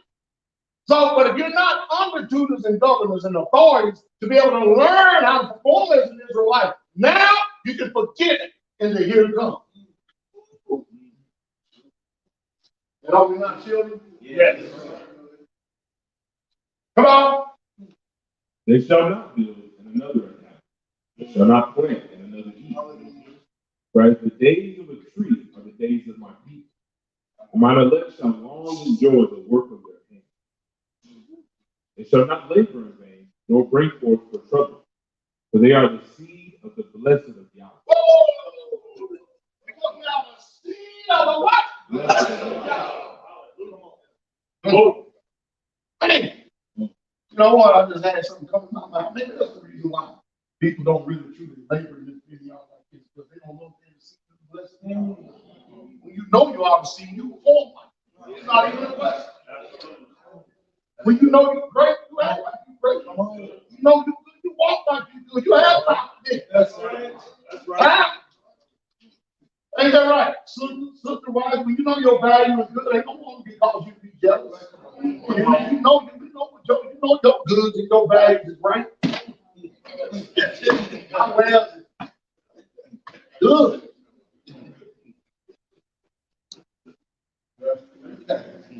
Read. And their offspring with them. Is that not beautiful?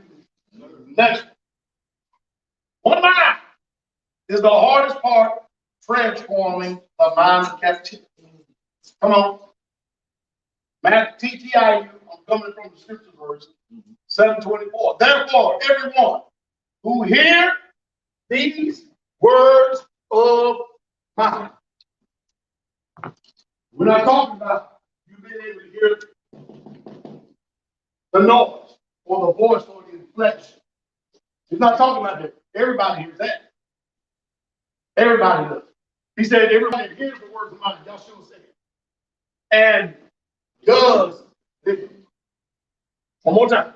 And does. Notice, when you hear and does shall be like a. So you're just not wise just from hearing. There's something in conjunction.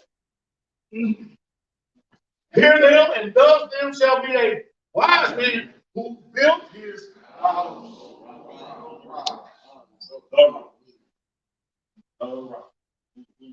Now the house is just an analogy, a concrete analogy. Because a house consists of the husband, the wife, the children, and everything on the inside of it in order to make a successful home. So if you're going to be wise, you got to get to this part. Do it. Come on. And the rains came and did what? And the floods came and the winds blew and beat on that what? And it did not fall. So we have a natural analogy of a house, right? So in our own home, sometimes the rain comes. Yeah, right. The floods come. Yes, sir. The winds come. Yeah. Don't they do? Don't they do? And it's all for the purpose to test to see how strong it is, to see if it's going to fall. But if it's built upon a rock, if it's built upon the side, it ain't going to never fall. Are you following? And it's built on that rock, and that rock is inside. For it was founded on the rock. And everyone who hears these words of mine and does not do them, all the evil, shall be like a what? Y'all know any foolish people? Y'all is foolish. Even amongst us, Australia, we got some foolish ass people amongst us. We do. I let them know about it too. Not because I'm trying to pick on them, I'm trying to help save you. You understand what I mean? You foolish ass folks. Why don't you like everybody else with the program in one mind? Why you think you're going to lose a part of you? If you don't have the same, why I can't do that because then I'm no longer be able to think for myself. You already know what the thing don't think on me. Anytime you start thinking, things get messed up. How many times have you thought? And it wasn't in the same vein, in the same mind as everybody else, and all it was destruction and damage. Boy, we talking. Think we talking. Israel. It never made it. Israel. So you hear these words of mine, Yahshua says, and does not do them, shall be like a foolish man who built his house on sand. You ever try to put something on sand? See how it does? Read the next one. And the rain came. And the flood came. And the winds blew. And they beat on that house. And it fell. That's the reason why homes are failing today. There's an old song. Can you stand the rain? Oh,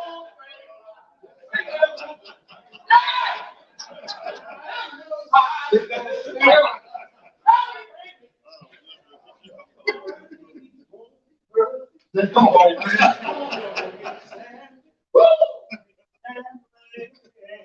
Come on down.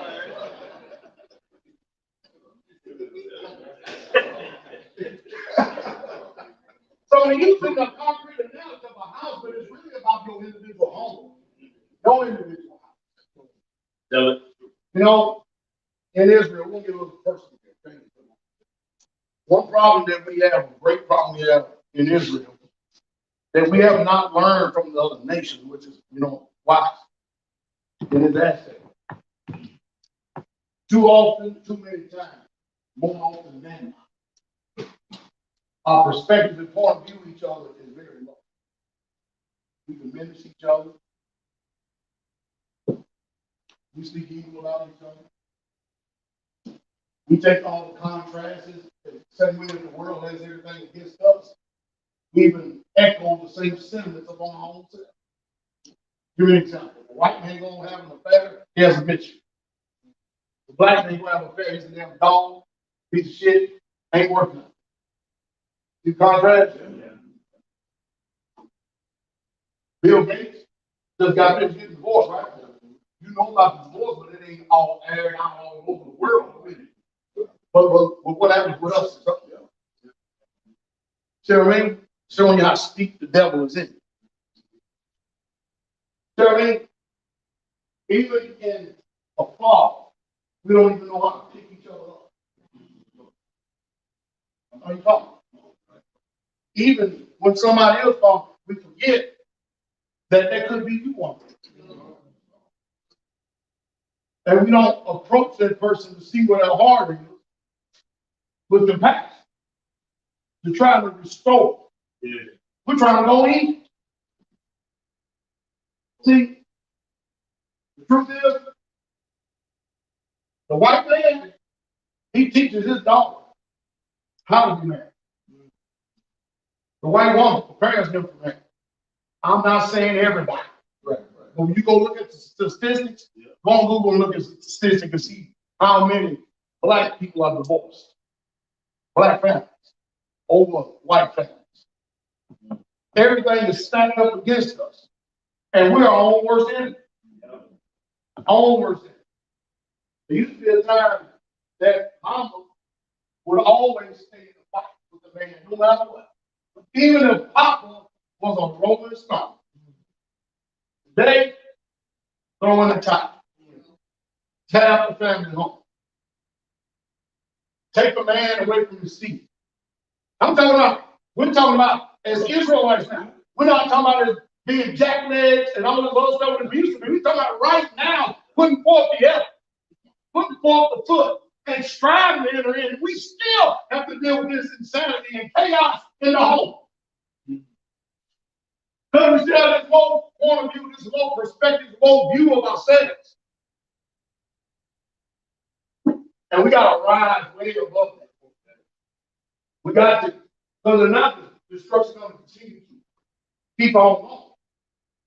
That's why you see a lot of homes, they're not built on rocks today, they're built on sand.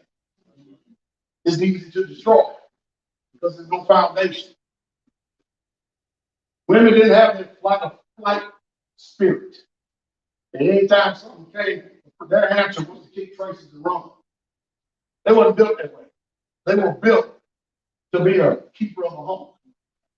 See, today, the way they do women, if you're a submissive woman, they look at you as a woman that is low base, you don't have no mind, you ain't successful. But that ain't what the book says. The book says that the woman ought to be the church keeper at home. The book says, tell the guy in the house, love her husband, love her children, guy in the house. Isn't it right? So everything that the world tells you, you accept this except what God says. And Satan, knowing that the woman is a weaker vessel, always going to go there first. Always going to go there. You should know he's coming. I had a sister that I was talking to, and she said, Pastor, I just got to tell you, my husband, he just ain't the man of the home he should be. I said, really? She said, yeah. I said,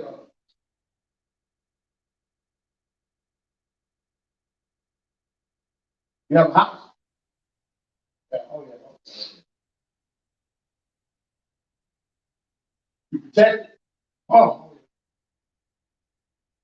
You provide it for him? Oh, yeah. Why ain't he the man that he should be?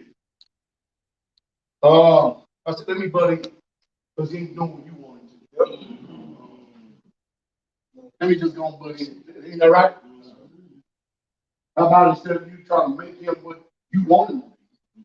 How about you conform to him? The same way that I have to conform to him. So that way your home will be made sure it's on a solid foundation. It's built on a rock and not on sand. I mean, after all, the book even says, even if your husband don't even meet the conditions and meet them all, you will change conversation. In other words, you're so wise to tear it down, I'm going to be wise about building it up. Huh? Want to be wise about building it up? Wouldn't it be nice?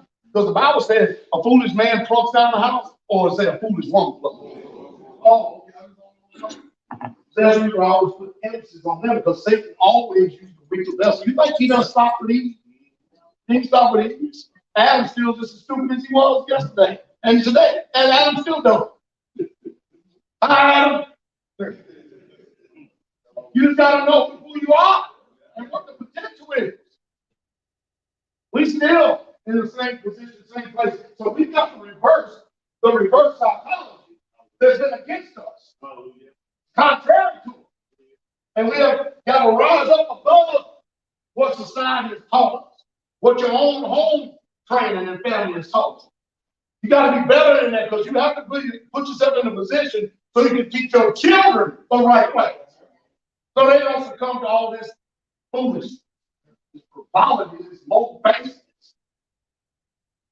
But kings, princes, queens, and we should be acting like it.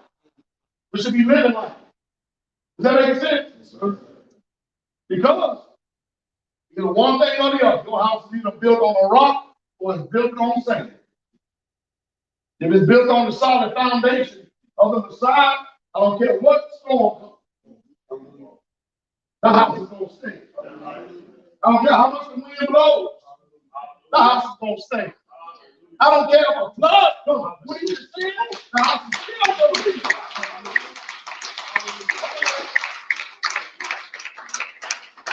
So no matter what destruction they try to come or whatever challenges may be, because the house is built on a rock, built on the foundation of the Messiah, be it internal or external, nothing is going to move that home.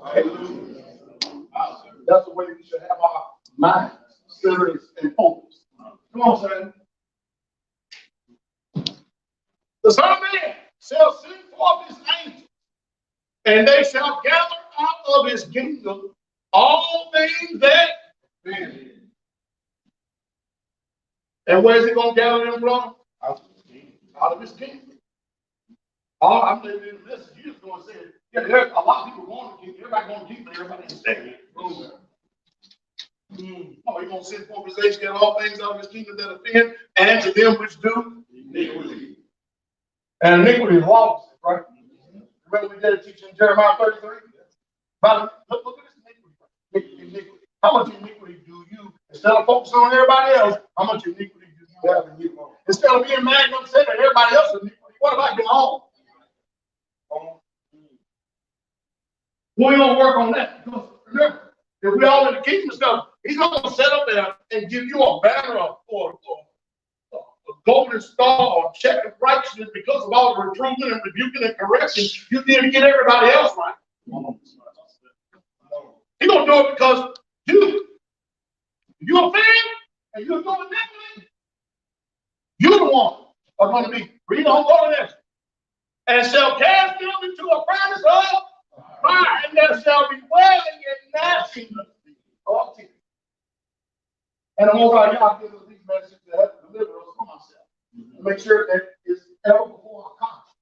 And we don't succumb to this and continue to keep being low base minded. God said his will. He actually came so we could succeed. But we have to constantly be warned because we don't put out the warning, we don't go so far, then the devil is going to sit there, be in the midst of us, and continue to keep frustrating and destroying the world. Some of us, we sit and listen to a message like this instead of acknowledging the truth. You see, even the approach is different. I mean, what do you think? you're going to pick up the Bible and you're offended at a brother or sister, what do you think you're going to get out of it? Exactly what your offended spirit wants.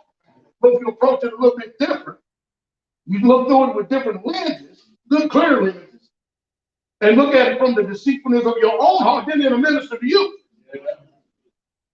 That's right. You know, so I'm going to the book and see how you're going to get everybody else right. You better start working on yourself because he's going to remove all things out of the people that offend and them which commit iniquity. Focus on that. Meaning focus on you. Individual. Start focusing on selfish. I feel. I already know you feel. You just know. I know our heart knows his own business. I feel. Don't you care about how your brother and sister feel? Man, you know how much harmony we could have amongst ourselves if we could just do this, then we would be blessed, and the foundation would be solid, and it would be sure, and it won't be moved. Come on. Then shall the righteous shine forth as the sun, and the kingdom of their Father who have ears, who have ears, who have ears to hear. Let him hear. Go ahead. Oh, we're on the last one now. Come on. Luke 6, verse 46 to 49. Y'all give me anything out there?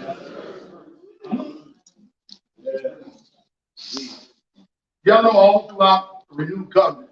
What we're doing here, right here, this is exactly the way God intended for the assembly to be. It is intended for it to be big old $5,000-$10,000 churches. I mean, 5,000 member churches and stuff like this with Joel Osteen having Lear jets and carry on flying on. I could take one of them jets. You know what's laying out the battle with one of them jets? You know how many homes we could build with one of them jets? TD Jakes. TD Snake. You seen this house? I mean, I wouldn't mind having a house like that in the kingdom. I don't need one like that now. Are you following? That thing is huge. And guess what? I wonder if he saw that house, how many saints could get free? Say right there in the congregation. See, there are shepherds that the prophets have warned us about that feed themselves and not the flock of God. Uh-oh. I'm telling you right now, my mind is constant. The elders will tell you all the time, we always talk about Israel. I'm working diligently to try to get as many Israelites as free as possible. We sure could get it done a whole lot faster if people have a mind to work. Yes. Yes. If they have a mind to work. Or if they have a mind to work. We got people coming to the ministry like you just wouldn't believe. Got a family down there in Mississippi. All of the ministry. Got a message, El Rufus called me, hey, Pastor, how you doing? Oh, I'm doing what you got, help. Pastor, got something for you. What is it? Got a family, got $400,000 saying one man to speak. I said, oh, hold on. Nope. Nope. Tell them to make sure that they fellowship with the saints down in Mississippi. Let's see how they do for a while. Let's see if they're a good fit, as good Israelite. And then we'll move on from that. We'll move on from that. You hear that? Y'all hear that? That's what, Woo! $400,000 ain't worth $400,000 headaches.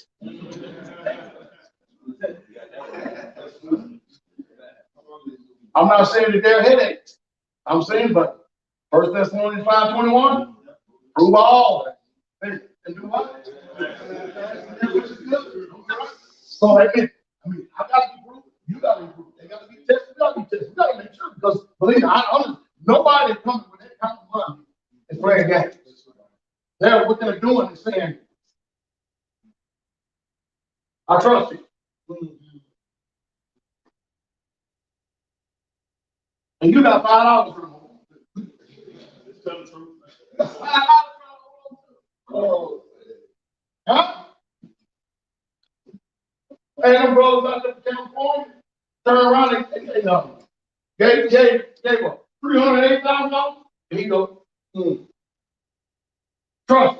Then turned around and sold a home and gave another $380,000. And you got $100 and you struggle.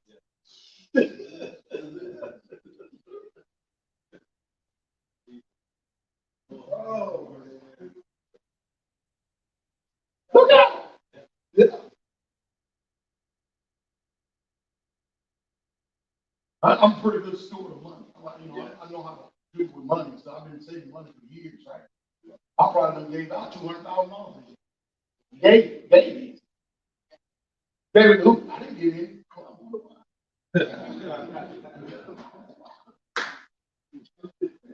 This y'all's pot. I'm telling y'all, man, we're not here to make it turn. This is y'all's pot. Right? You have to understand, see, I see the big picture. If somebody turn around and do this, and they give you that right there, y'all sitting there just like this. Mm-hmm.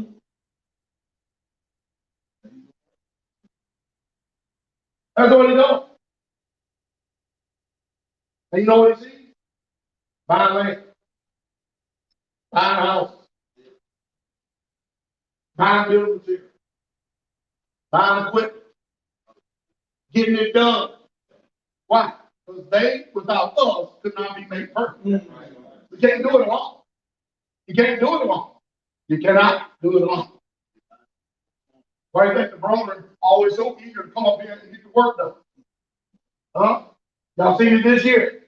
You'll see straightway communities and brothers from all over. We'll be in straightway Kentucky, straightway Georgia, straightway Tennessee, straightway Goshen. You're going to keep on seeing it too. Because when y'all don't want to get the work done, don't worry about it. We'll drive hundreds of miles to come here to get it done. I ain't saying y'all don't want to get it because y'all obviously are workers. But it sure would be nice if y'all have some people that have a mind to work. You know, a mind to work. Mind to work. Look straight with Florida.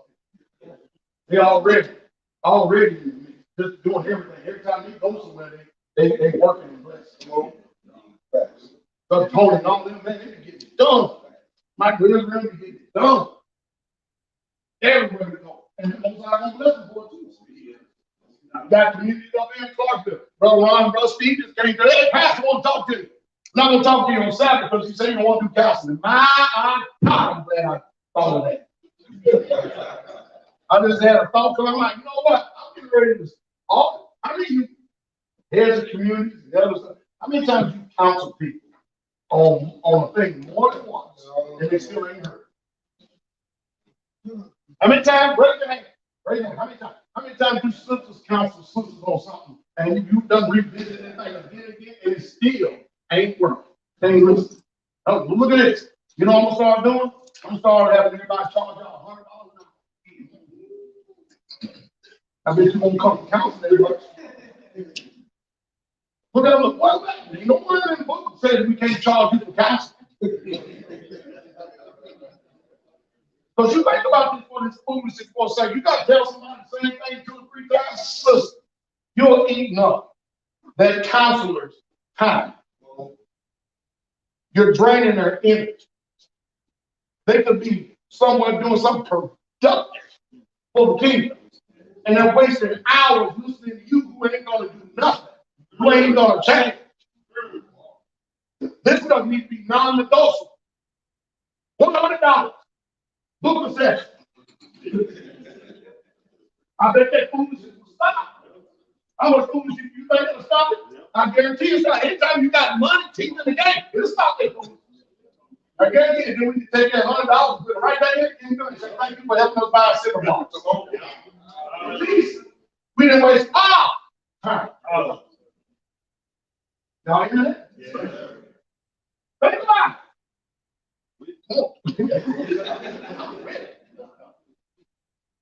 I was getting eat up every day.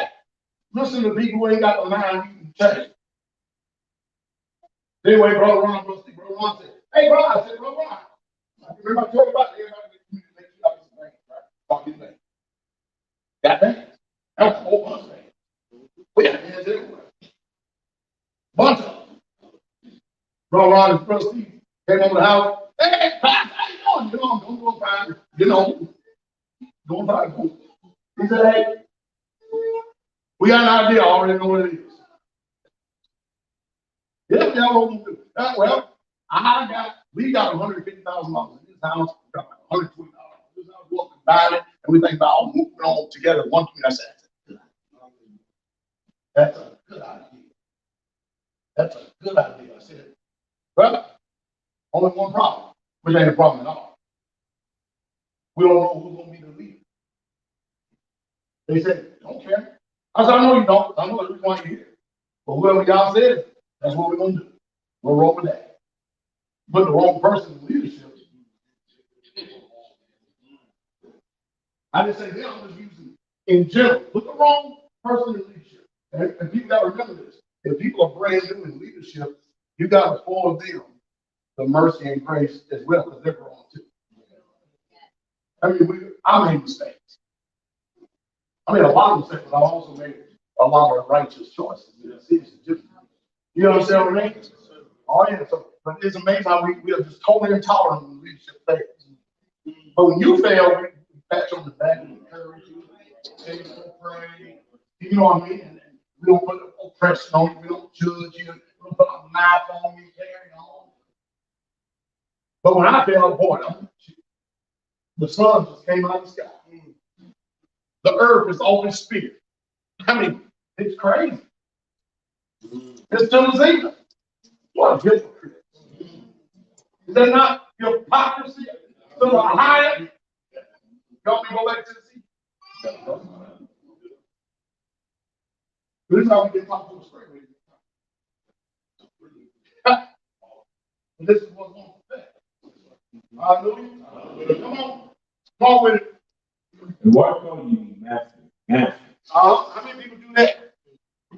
Don't you call him master? What time is it anyway? I feel like I've been up there about an hour. 2 hours. Oh no, I'm done. Come on. And do not the things which I say. So why you call me master, and you don't do the things you say? Watch this. Not only just physically the things you say, he told you don't be a worker with it. He did. He tell you to stop being offensive. They did. Tell you to stop exalting on this foolishness and stuff. Stop on the drama. Stop on the discord. Stop on the contention and the dissension. Join together in the same mind, same spirit. You can get a whole lot done. You know, I tell people all the time. I can get a whole lot more done with just 3 righteous brothers that got a right heart and good intent. And I came with 50 brothers who just want to be content. They just want to be there and show up. Won't be there and show up because, well, I'm getting offended. I ain't got time for all this offended shit. Some of you brothers are more effeminate than women. You're so damn sensitive. Ooh, shit. Come on. No, I'm serious. You got some sensitive ass brothers. That's an effeminate spirit. And if you check out the book, an effeminate person ain't going into the kingdom. Right? Y'all hear me? Get that crap out of you. Deer stand will do you good. You don't believe how that deer stand minister. You be out there cold, but then all these thoughts start coming. The deer is a distraction. It's me, but it's a distraction. That's why a lot of brothers don't want to go to the deer stand. The war song.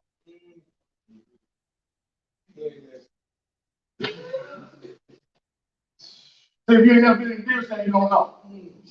You never been in hunting, you don't know. You ever try to be in a house alone by yourself? Now you stay here. And mind you, ain't nobody in there but you want everybody around that danger.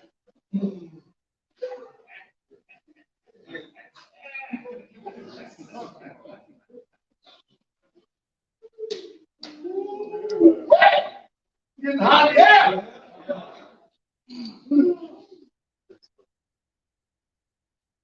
Listen, whatever you want for your brother or your sister, you want it for yourself, you should want it for them. Does that make sense? Yes, we got to stop this low-based stuff and we have to rise. Y'all follow me, live the children of the king. That's some good families, good homes. Really good families, good homes. We have to keep them strong and not destroy them. Sammy, what's taking you so long reading this, bro? Come on, brother. Whosoever cometh to me, heareth my saying. Boy, he's big on his hearing stuff. He's hearing my saying, come on. And doeth it. And do it. I will show you to whom he is like. He is like a man which built a house. Dig deep. Dig what? Dig. That's why I went to this, because when this man builds a house, he digs what? Dig. He wants this foundation really sure. Come on. And laid the foundation on a rock. When the flood arose, the stream beat heavily upon the house, and could not shake it, for it was founded upon a rock. But he that heareth and doeth not is like a man that without a foundation built a house upon the earth. That's why I keep saying on this council, so how many times we come to people and you can tell them what to do, and they don't do it. So you're likened unto the person that has got this foundation on the earth. Come on. Against which the spring did beat heavily. Somebody tried to tell me, I had a brother, he got really big man. Because I wouldn't even, I would let him do a class on the land, but I wouldn't let him build a cob house. I said, that house ain't no good. I said, I'm sure it's insulated good and all this other stuff like this. I said, that house ain't no good. That house is gonna fall quick. Why? Because it's only built on earth. It ain't built on the rock. There ain't no foundation. You want me to look at the house and forget about the principles of God? Did y'all hear me? So he's trying to sell me all this and that. Well, I'm sure it is. Still, when we go back to the book, there is no foundation. It's not on a rock. It's on top of the ground.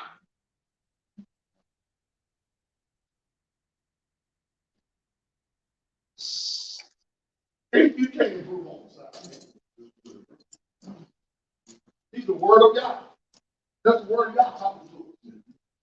God himself. Come on. And immediately it fell, and the ruin of that house was great. Oh, yeah. We say all this today because not because we want you to fall. But sometimes you can't see yourself. Sometimes you have to have the word sitting in front of you in order to see yourself. And it can't be you talking the word. It has to be somebody in front of you telling you what the word says. So that the Holy Spirit can deal with you right where you are at. Come on, Leonard. What's that? Keep going.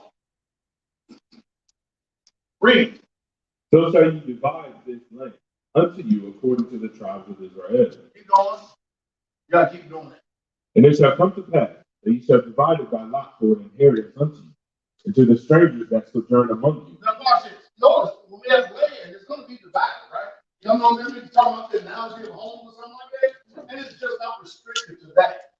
Like, well, it depends on where we're living, but it's still a tribe. It's all our land. It's a tribe, you know? So we have to wise up and get out of this individuality stuff. Come on. You shall beget children among you, and they shall be unto you as born in the country among the children of Israel. They shall have an inheritance with you among the tribes of Israel. And it shall come to pass that in what tribe the stranger sojourneth, there shall ye give him his inheritance, saith Yahweh Elohim. Beautiful.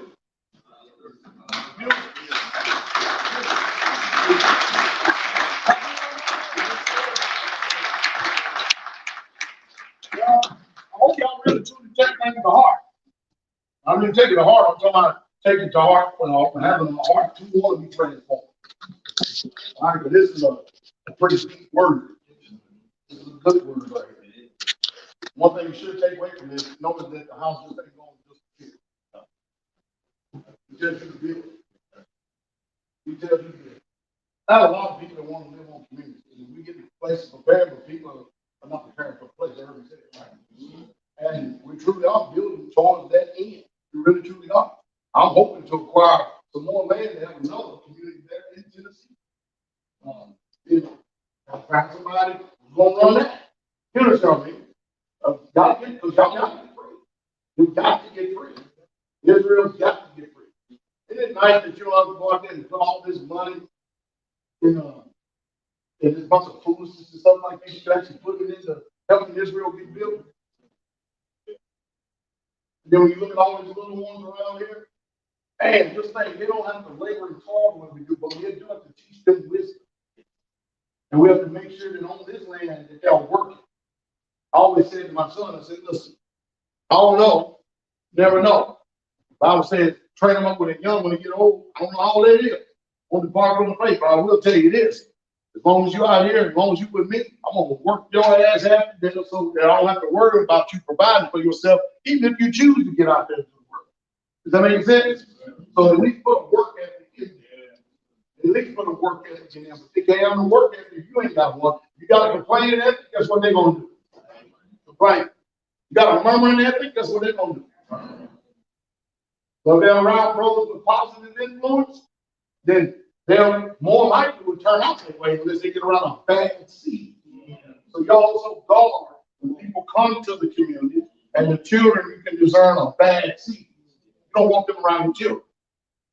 You separate them. Get them, no. You don't come, you keep them over there until I get a clearance that things have changed. Because you don't want children be whispering another. I mean, we had lesbians, former lesbians come until the ministry stuff that they going. Next thing you know, she's gonna be a sister to turn out a sister and made her. What kind of crap is that? That's a devil, isn't it? I don't care what the Supreme Court of the United States is, that ain't what we do, that ain't what God says. Then just down here, and these damn misfits down in Memphis, Elder Rufus told his daughter, resign. Told her dad, what's her name? John. Told John. You, John, told John, better get that virgin daughter up the straightway. Are you following? Why? Virgins are just different. They just different. They have a pureness about them. They don't have all that fighting, back talking, stuff that they do, they get recruited quick. They're not continue to keep on fighting. And they still women now. Get them up there. Get her up there so she can learn how to be a woman. Oh, Don didn't do it.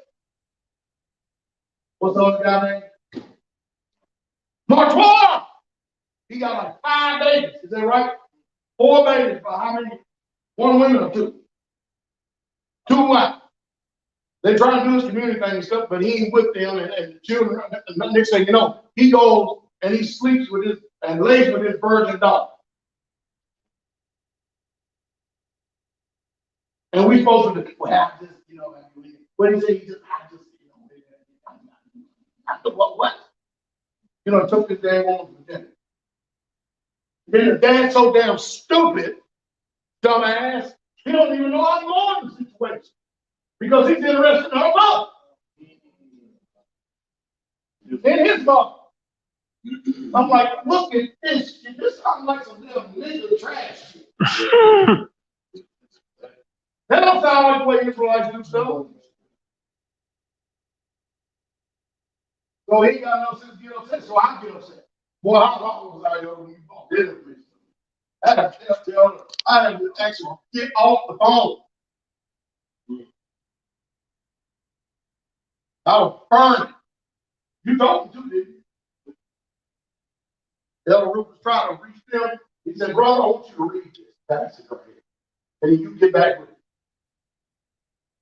I call Elder Rufus. Did you read it? Oh, Pastor. Yeah. Read it. I said, you got to be serious. He ain't even trying to learn. I said, well, so much that's kind of value you put on a young, naive version, isn't it? Don't even care about even know what the scripture said to see what motivation that was. And we're supposed to just take this with a smile. And the woman that you think I want to get married to, her foolish ass, she's supposed to be there to watch the dog. She goes to sleep and leaves her and him in the damn living room.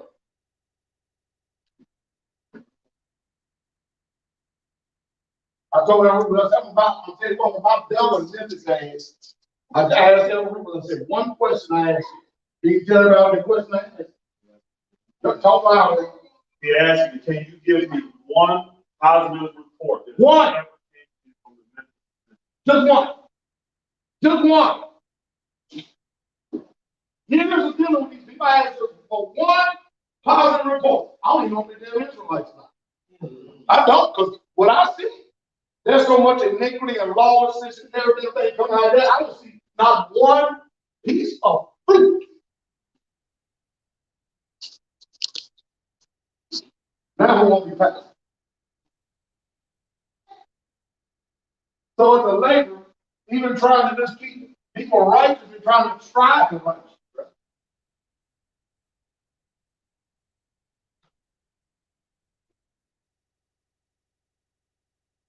I mean, she's complicit. She ain't crying out.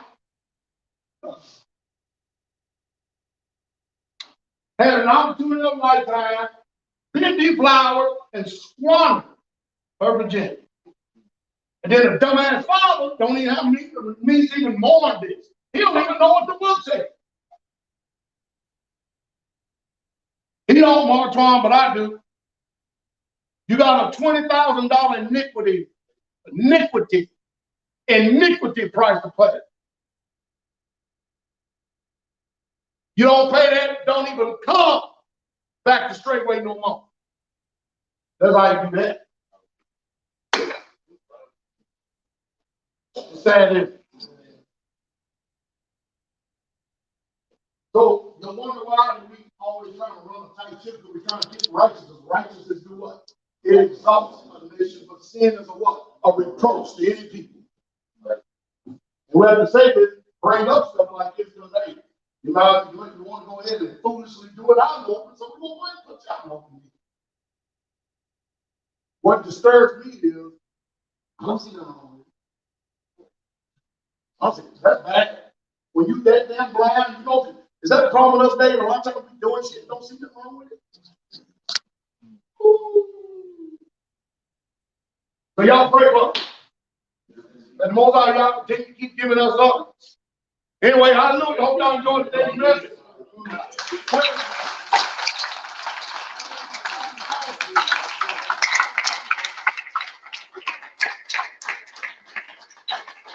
Hallelujah. Hallelujah. One thing that we talk about often here is these messages. This is one time I didn't have my notepad. These messages, they always cut. They always cut. They always find a place to cut you. Yes. Always find one spot there like, ugh.